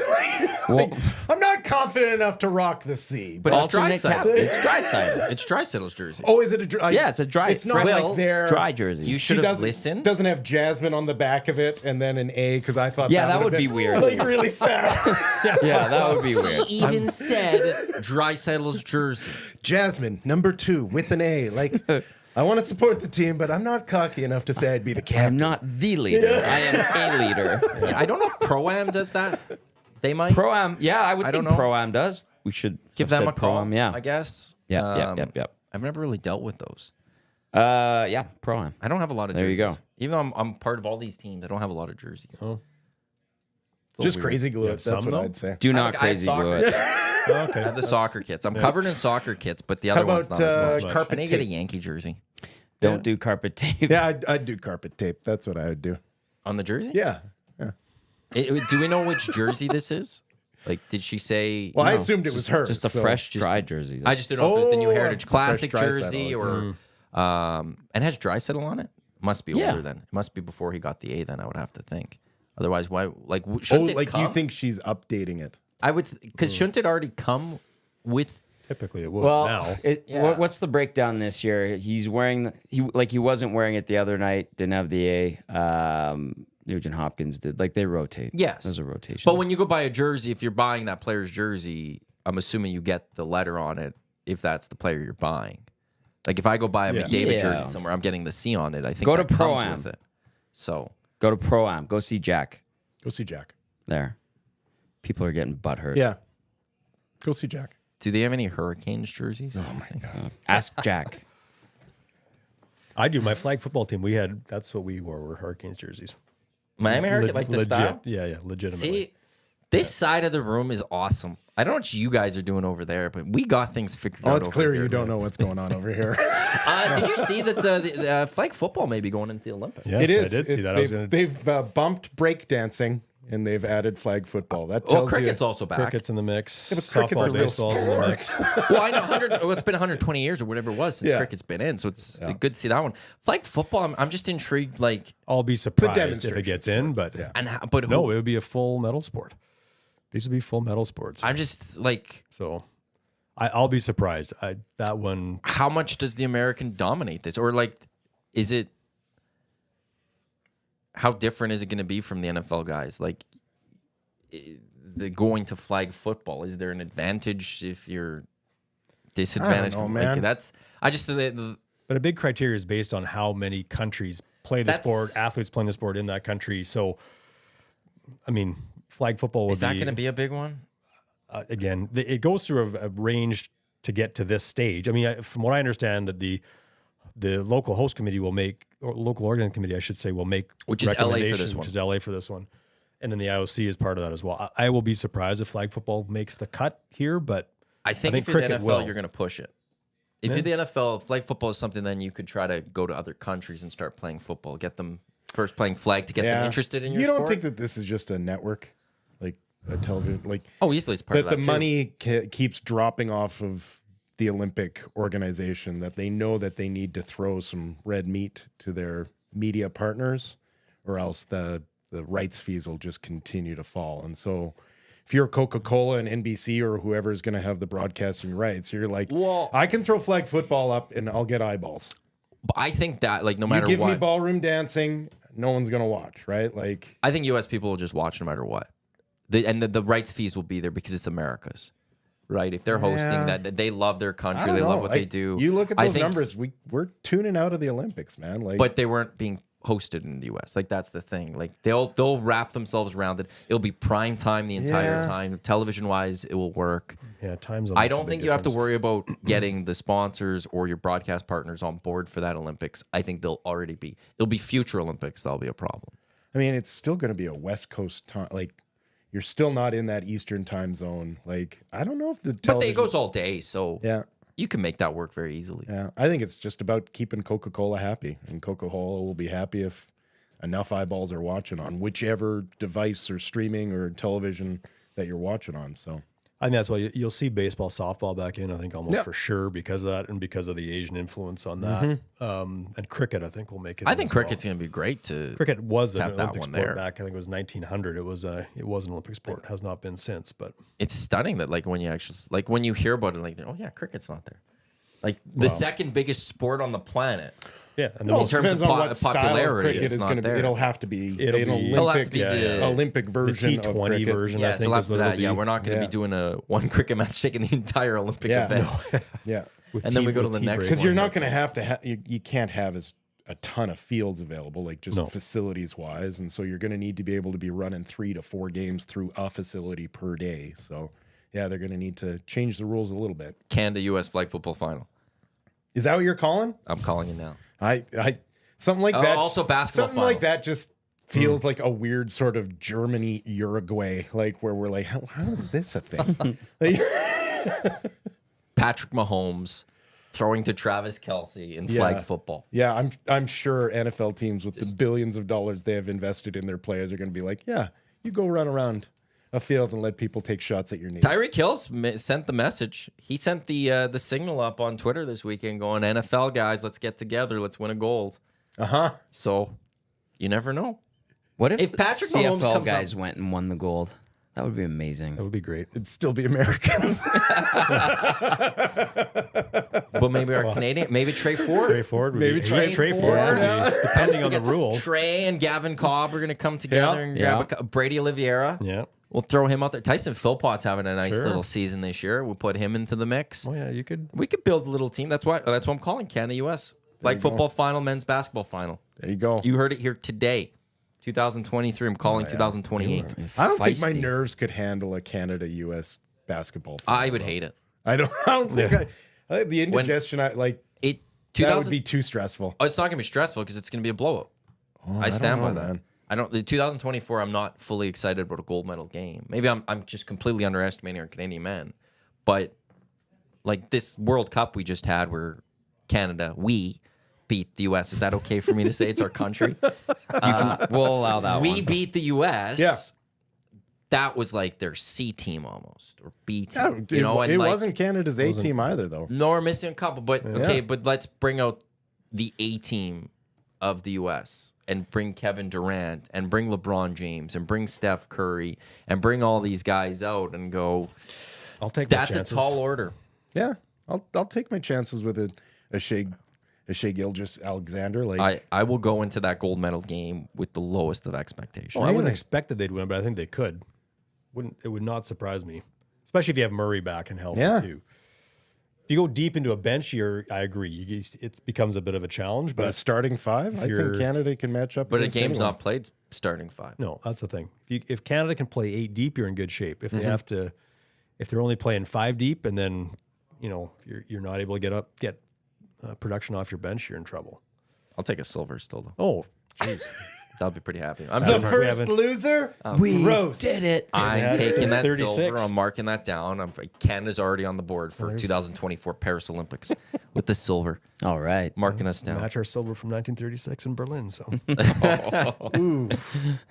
Ouch. Adult chat is back in. This time with the peace sign. Oh, this is the female symbol. I think the one was male before. And a check mark and a smiley face. Sweet. So that means Is they there a prove link they're to, supporting of your Brisbane or your LA and Brisbane. They're all in Olympic. on flag football They're or all cricket in. joining the Olympics. Says adult dating chat Nice. on the nasty chat. We've made it. We have. We've made it. We've got a porn bot in the nasty chat. No, it's not porn. It's adult dating. It's dating chat. You know what that leads to. Porn. Oh, I hope the school has turned off. Sorry, school. We're never going back on in that school again. I think maybe we should take a quick time out here. We haven't done one of those yet. And then Tommy, I'm taking crap from the text line for not mentioning some of our sponsors right off the hop about getting an A pressed onto Jasmine's jersey. I need to go. well, then you go. My feelings are Oilers hurt. practice Well, get us to break. 11 o'clock, and they then, I'm assuming, fly today to Yes, Vancouver. correct.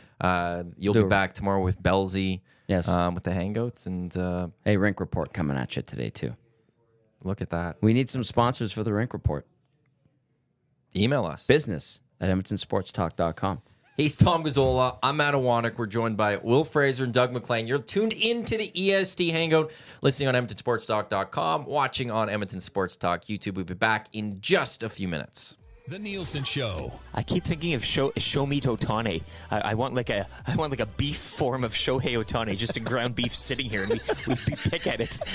And we call it Shomeat Ohtani, and we just keep I'm ripping off an arm, and we got to eat the whole every Every I time can't we get do it out the of my segment, head. we have to wheel in what's left of Shomeat Ohtani. every time you say show meat, I can't get it out of my head.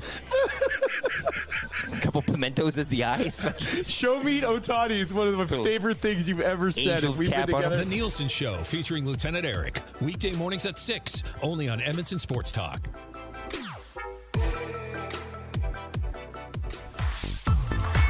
Friend of EST, Eric Thomas, takes you around the track all the way to the checkered flag on Raceline Radio. Tuesday nights at 8 and Saturday morning at 9, only on EdmontonSportsTalk.com.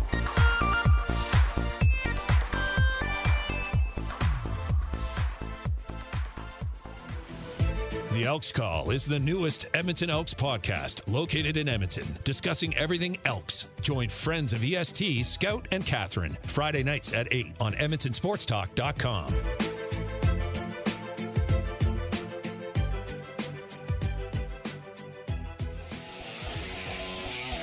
Join friend of EST, Guy Flaming, for the Pipeline Show, Monday nights at 8 and Saturday at noon, as he has you covered with CHL, CJHL, USHL, NAHL, NCAA, and U Sports, plus the World Juniors, Frozen Four, and NHL Draft on EdmontonSportsTalk.com.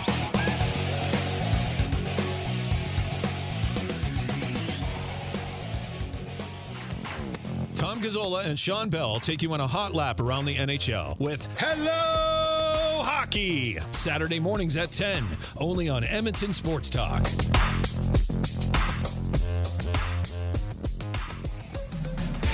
Catch up with friends of EST, Andrew, Mike, and Kayla, as they get you in the huddle with the Edmonton Elks on the Turf District. Thursday nights at 8, EdmontonSportsTalk.com. Get to know the winners, props, plays, parlays, and more with Nielsen and Hustler. Weekday mornings at 11 on The Lock Shop. Only on EdmontonSportsTalk.com.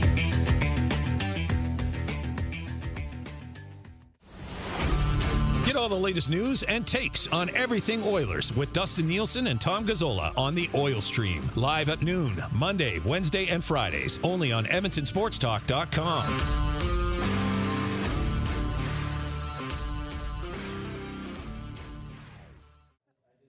And we return here on the EST Hangout. One chair just empty right now because Gazzola's off to practice. Matt Iwanyk, Wil Fraser, Doug McLean with you here. And Will and I were telling Doug, we were explaining to you the South Park episodes. Like, I'm right for not going on air with that. Yeah, and for, by the way, anyone watching, I'm just quickly setting the camera up, so don't mind that.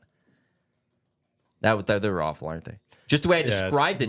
Yeah, it's a lot. And I'm not a South Park guy, so I've seen a few episodes, so what you described does not surprise me at all. But yeah. Those are great. They still are. They were. Yeah. I haven't watched the last season. Haven't you? It's still I fantastic. haven't watched the last season. I kind of got annoyed by South Park when they started doing the recurring stories. Oh, yeah? I liked when they did just the one-offs. But the fact that they have like a storyline that goes through a whole season, kind of. I'm always very patient with anyone that has more creativity than I have. So, and for me, that's pretty much everyone. yeah, on the planet, exactly. Where it's so- just kind of like, oh, you want to take it that way? Great. It's your baby, man. Yeah, exactly. By the way, High Product Marketing, once again, check them out, highproductmarketing.com. Chelsea just sent me an email about some stuff that we're working on for merch. So if you need some stuff, are you guys excited for Oilers finally now? Like, Absolutely. Oh, yeah. of tomorrow course. with it getting going? Like, for someone who was born into the glory years, right? Experienced all of them, experienced the I hope the team doesn't move years, to be followed by this team is garbage, but we've had our moments, followed by the let's build a new downtown arena, let's get it built. And now to see this, the Oilers have the two best players in the world playing on the same team. Like, every game should be memorable for us because it will not happen again.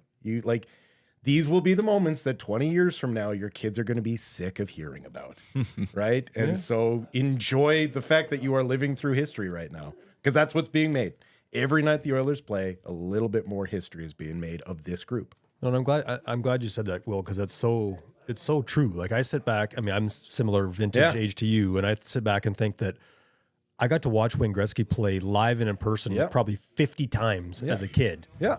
And I hope that their kids now, whether it's my nephews or whoever, that think, wow, I got to watch Connor McDavid and Leon Draisaitl play. Absolutely. And hopefully that means they win that's tied to them winning a Stanley Cup too. But regardless, I mean, we're pretty fortunate here to have seen what we saw before and to have the chance now to see what we're seeing. And I don't think we do that enough. We spend too much time worrying about, with all respect to Raphael Lavoie and whether he's here or Columbus or Bakersfield, and not enough time on.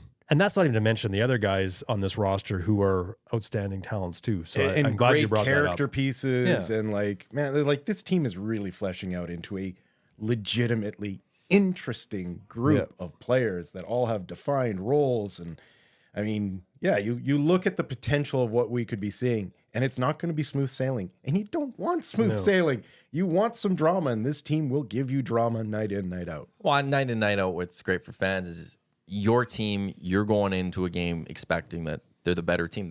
They're going to win that game. Like, going into almost every game, you're going to have the feeling that your team should walk away with the 2 points, which isn't, with this team, not something that has happened for a long time generally. With the hat you're wearing of the Edmonton Elks, it's been a long time since you go into a game just feeling confident that they're going to get the win.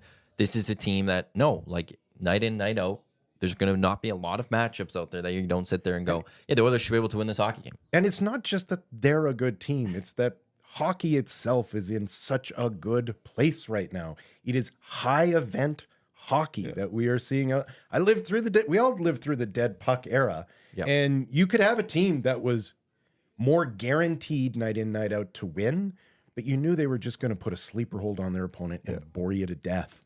Whereas, no, it is not as sure a thing night in, night out, but man, is it exciting. Even when they're losing, there is always that hint of, well, something crazy could happen because we see it more often than not. So, yeah, I say just buckle up and enjoy the ride.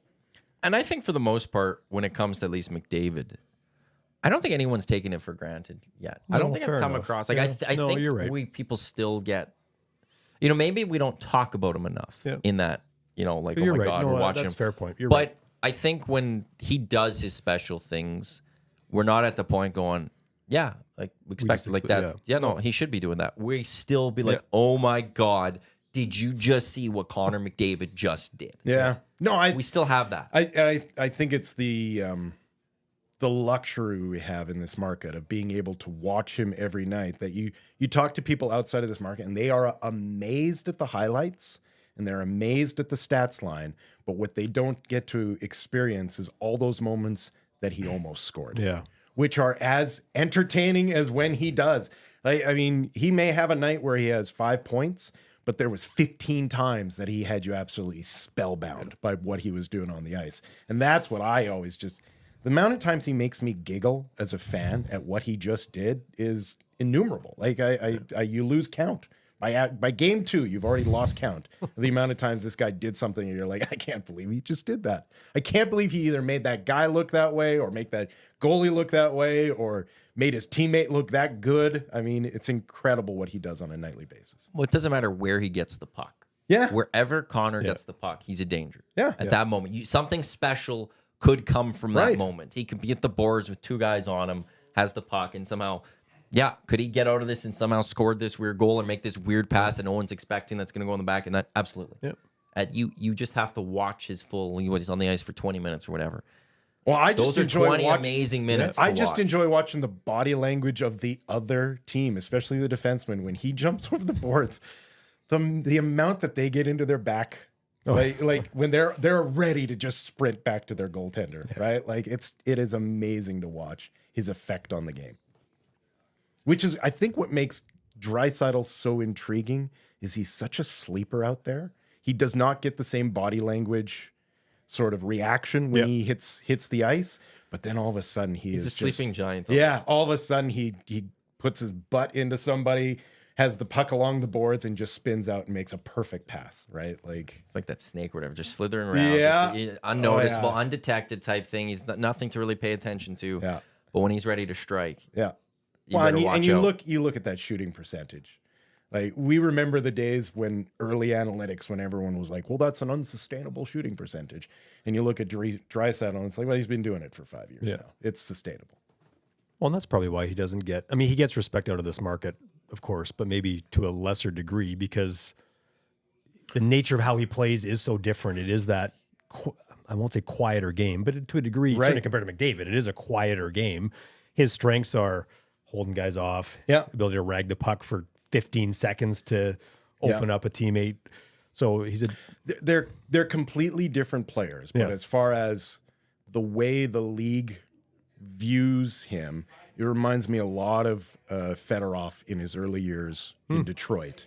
In that was Yzerman's team. Everyone loved Yzerman. Yzerman was incredible, and Fedorov was just as good, if not better, on a lot of nights, especially in a lot of those playoff series.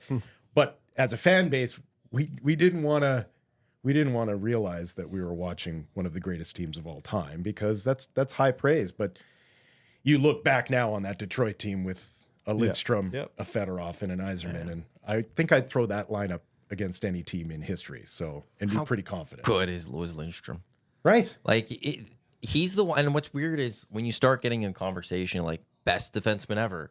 He's the one you forget. Yeah, really? He's the one I throw out pretty much at the top. He's the one that I feel like people start throwing out names like Chris Pronger will come, Bobby Orr will come, Paul, like names will be thrown out, and then finally something like, what about Nick Lidstrom? Oh my God, yes. Yeah, you're right. Like, and then you also like, how did we not say Nick Lidstrom earlier? Yeah, like, but that's what it felt like when he was on the ice too, right? Like he was not a highlight reel. He just tilted the ice in his team's favor so dramatically. Like he would play 30 minutes a night. And nothing would happen in his end, and everything would happen in the other. He was phenomenal, and silky smooth, and just smarter than everybody else. It's like Scott Niedermayer skating. Yeah, that guy was skating on a cloud. Yeah, it looked like he effortless. Just it comes back to what you said at the beginning when we were talking about luck and just and it's the luck of who you get, but it's also the luck of the nature of because you could stack together a group of players that are just unbelievable, but if the combination doesn't play well off each other. So I'd never thought about the Fedorov-Yzerman analogy compared to here, but I like it, even though Fedorov and Draisaitl completely totally different players. Yeah. But I like the comparison I like a lot because, again, that yin and yang worked so well there. And that's the luck too, just that yin and yang that, they found a way to, in that era, just dominate. Yeah. And Lidstrom, another piece of that was just the perfectly right defenseman that fit that model, and that's part of the whole luck that plays into this. I as a fan, and I'm just speaking as a fan, the idea of Ekholm for an entire season excites me, for this Oilers group, because I really feel like he is the missing ingredient. Yep. That he is that player they've been searching for 3 years on the defensive side of things. Everyone is kind of like, well, he finally replaces Larson, and I'm like, I think he's better than Larson was. I think his offensive upside is higher than what Larson's was. So it'll be interesting to see just what of an impact he can have on that Oilers group as far as giving guys time off, having a proper cycle of your defenseman going over the boards every time. And if it's true, if they're going to try and see if they can pair him up with Broberg and all of a sudden he unlocks something in Broberg, that would be incredible. Yeah.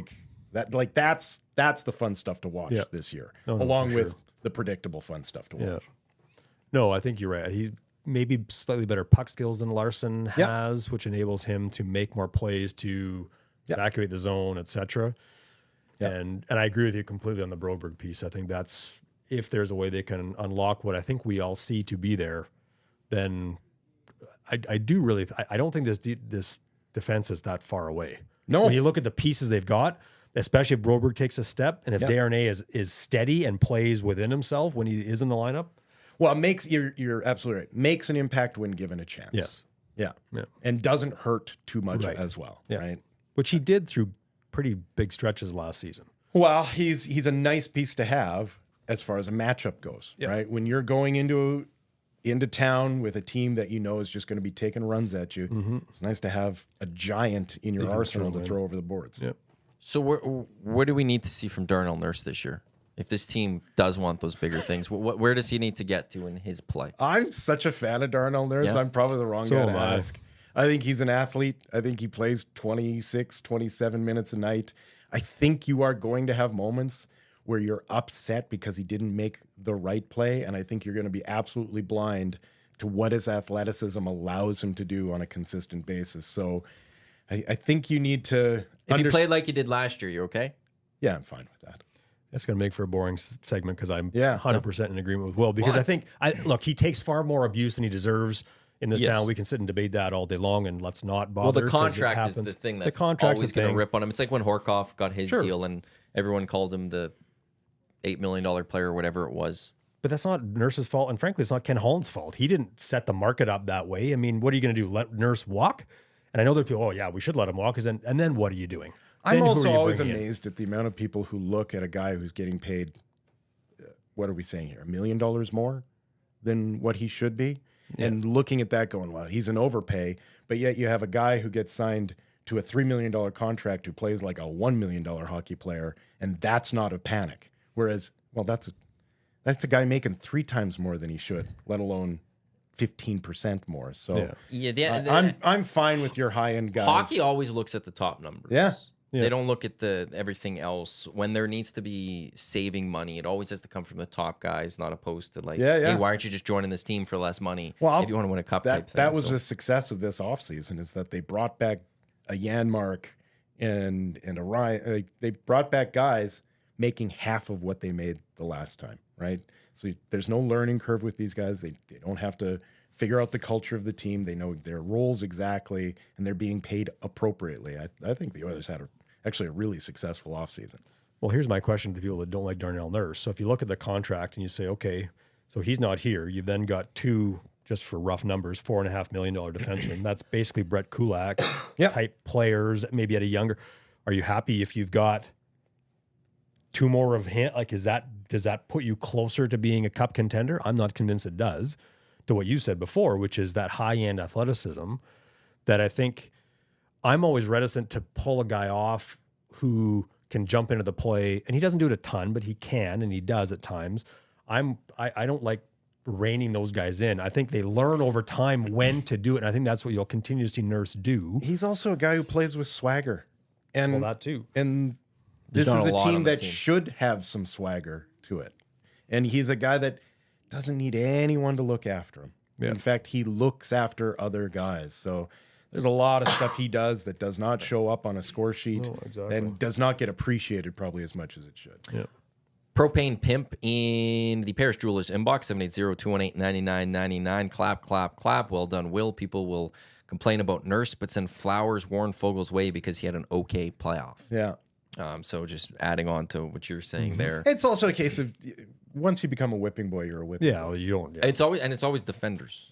Yeah. They're in this city. Defenders get it. Yeah. Well, it's a also lot more going to than be anyone the guy else. that's on the ice the most, right? Like, who's going to make the most mistakes? The guy who plays 12 minutes a night or the guy who plays 26? Well, just law of averages says the guy that's out there for 26 minutes a night is going to have more opportunities to make mistakes. And as well. against the opposition's best best players. Yeah. The 12-minute guy is not Yeah. typically facing that. So if we look at the team from last year, this year, which player needs to play better this year for this team to get closer to that cup? Well, they're goaltending. It's plain and simple. I mean, Is that are you and including, I've are you always, including Skinner I've in that? always said this, like where it's like we always overthink things as hockey fans. But are you including Skinner? 90% of the time, the answer to the question is goaltending. But are you including Skinner like based off? Are you saying from Yes. playoffs or regular season? I'm saying both. I think Skinner needs to get better. I think the reason that we're not panicked is we believe he will get better with time. I think there's a real good chance that Campbell could be better, and that's the analytic nerd inside of me that goes, things tend to return to their mean, right? And so was last year was Campbell too bad what you last would year. predict? No, you would predict closer to a 9-10 save percentage. Well, you do that, you get a big improvement out of your goaltending. But that's where the improvement needs to come from, right? Like that will give you 5 more wins, which drastically changes where you are in your standings. Well, that's division. Yeah. And that's conference. Yeah. Based off of It last year. drastically changes how your playoff matchups go as well. Is just five different outcomes on close hockey games. And to me, that's always goaltending. I don't know if it's one player. I mean, we talk about Broberg. I think the likes of Holloway, guys that, in the depth of your lineup can step in and play big minutes when they need to. To me, the biggest thing this team needs to continue to figure, they're going to score goals. Kane will be hopefully healthier. That'll make a big difference on that front too. It's the extra stop to your point, but it's also the extra shutdown moment in the defensive zone that this team has lacked at key times that has made the game maybe more difficult on them than they need to. So I think collectively, and I know that's been talked about for years, let alone at the start of camp, that collectively, if they're a better defensive team, and that includes their forwards, then this team's going to be. It does feel like it'll the improve. coaching staff maybe has learned something think that they don't feel like they need to outsmart everyone anymore. That they can just go into a passive zone, and just sit back, and let their goaltender make the save, let their athletes retrieve the puck and get it out of the zone instead of trying to play some sort of complicated quasi-man out there that allows for breakdowns to happen, especially into the slot. Yeah, So, I agree, and I think you'll see that. yeah. And I mean, Well, they won this was a camp, they were coaching doing staff that so- when they first came in, they instituted a zone. They had great success with it. And then last year, for some reason, went into way more man-on-man situations and didn't make that change. And I can understand that, well, we're trying to build something here, but you also at some point have to review the tape, ask yourself, did it work? And if it didn't, go back to stuff that did. That was 11-7 was the thing under Jay Woodcroft. They've actually had a lot of success under 11-7. Yeah. And it seemed like whenever they went away from that to the 12-6, they've struggled more than not. Well, and when then you it have would- the two best centers in the game, the idea of throwing them out there more often is not a bad idea. Like, it's also going to play havoc with the other team's line changes, especially when you're on the road, that you can basically run guys out there out of sequence. It kind of plays havoc with the other team's head coach as well. I'm intrigued to see just how much they go that way again this year, though. And because I think that's still going to be a question for this team moving forward. When do they go 11-7? When do they do 12-6? And but yeah, it just last couple of years to me at least. When they go 11-7, they're the better team. Don't you think that's a schedule thing? that like on Yeah. the back-to-back nights, they'll probably go away from it because they don't want to run a Connor McDavid out there at 22 minutes a night for 2 nights in a row. You could rest him a little bit. You could rest him a little bit, but on those nights where all of a sudden you've got a game and then 2 days off followed by another game, those are the ones where you go 11-7. I would think schedule determines how hard you run your top guys. And it'll depend too on the play of the specifically Darnay and Broberg and the health of that defensive. Because if you're now calling guys up and it's, I know he's hurt right now, but if it's Niemelainen, who's Gleason your would be, I think, he'll be the first Gleason call probably up. will be the first call up now. But are you as confident playing that group as an 11-7? Yeah. As you are if it's Broberg, Darnay? I think that becomes, and we won't know that until we move into the season, but they were pretty healthy last season for the most part. They were incredibly healthy. Especially on the back end. Yeah. So Until playoffs, then that's when, we don't have the official reports, but we know Kane was hurt. Yep. We know but Kane Nugent was hurt Hopkins all year. Yeah, right? and he wasn't Like- the same when he came back, but then he got a second injury in there. It seems like Nugent Hopkins got hurt. It seemed like Hyman got hurt. That once the playoffs came, there was a lot of people looking and going, there's a few injuries, and we just never got the list of what injuries occurred. But for the regular season, they were pretty healthy. I'll be intrigued to see what Kane can do because of just it's hard to come back from that wrist, I think, right away. Oh yeah. I think some doctors at the time were saying it takes about a year probably to really get it back to normal. And we're still not even at the We're not year even part at a year for it, yet. and that's December. And having whatever. 2 Johnny Hustles in your top 2 lines is going to make a big difference, right? Like for the longest time, they could throw one puck retrieval line out there and then the other one couldn't back up the momentum that they would generate. Now being able to throw 2 straight lines of puck retrieval lines it's going to run havoc against the other teams as well, because there is not going to be a shift off. And to build on that, then if Fogle has a consistent 82 game season, if Holloway can play the way he has shown in consecutive training camps, to be a guy so that you're now looking at your third and fourth energy type lines that play hungry, that hang on to the puck, play hungry, grind teams down, bang up opposition defenders. Then I think you're in a spot where, I think you start to see how the pieces pull together to be a team that might fulfill or has the potential to fulfill what a lot of people are saying they can do. Could we ever see a line where Hyman and Brown are on it at the same time, though? Did they play together at all in Toronto? I don't know if they did on the same line. I doubt it, but maybe. It'll be interesting to see just how the coaching staff sort of plays around with stuff. Because right now, the assumption is you split those 2 guys up because they do the exact same thing when they're on the ice. But if you put them together with a Draisaitl or put them together with a Connor McDavid, I wonder what that would like. I tell you, if I was a defender, I would hate to play against that. Like it would just be, it would be exhausting. You get one right-handed shooter on his off wing in that scenario. If it's the fact that Connor Brown already knows that he doesn't need, like, the key to playing with Connor McDavid is stop working so hard in the offensive zone. Right? Like, if Connor has the puck, stop feeling like you need to support him. Just go to the front of the net, man. Get to the right spot. Yeah, just go to the right spot. Get to the right spot. Yeah. Trust Connor to do whatever he has to do and go to where he needs you to go. How many points does Connor Brown get this year? If he stays healthy, well, he's at least a 55-point player. Yeah, I think if stays he's healthy, I think he's in that 55-60 range. And that'd be a steal for the for the price that you're getting for the Edmonton Oilers. Coach Mike, back to Darnell Nurse. 780-218-9999. Paris Jewelers inbox. Nurse can't have 4 assists and be -2 in the playoffs like he was last year. His regular season doesn't matter. He needs to be better when it counts. And that's actually my mentality of this Oilers team overall is I want to see what they do in the playoffs. The regular season doesn't carry over as much into the postseason. That just kind of get me to April. But other fans, you get an exciting 82 games coming up. Well, just be excited that's what for. I mean. Where history is being written every night that they're out there, right? Like, and it's a loss in November, because there will be losses. Shouldn't be the deciding factor of whether the Oilers make the playoffs or not at the end of the year. They're going to be in the playoffs. Whereas in years past, you sit there and be like, oh, that those 2 points might, they're going to come back to hurt us later this year. In years past, it was all about you're really that American Thanksgiving cutoff. And you're American Thanksgiving cutoff. You're trying to do the math with the points. You're trying to calculate. And like, if the Oilers do have a stumble at some point, okay, people are going to be upset. They're going to be angry. But in the end, it's not going to hurt them. They're going to be in the playoffs. And we'll see what they do come playoff time. Yeah. Well, that's what makes it exciting. The last couple of years, I've had a lot of friends that were like nervous at Christmas time every year, and I was always It was just last like, year. It was a big one. I was always just kind of like, come on, guys, like, aren't we over this yet? Like, Guaranteed, if they go through the December, January slump again this year, same things will come up. Oh, sure. Blow this up. Ken Holland's useless. Yeah. Jeff Jackson should just make a change already. Jay Woodcroft needs to be fired. Like McDavid and Dreisaitl are wanting to leave. Blow everything. Is there and an then they'll easier- start winning again, Yeah. make the Yeah. playoffs, and everything's That's fine. great. is there an easier prediction to make than that their last 40 games will be better than their first 40?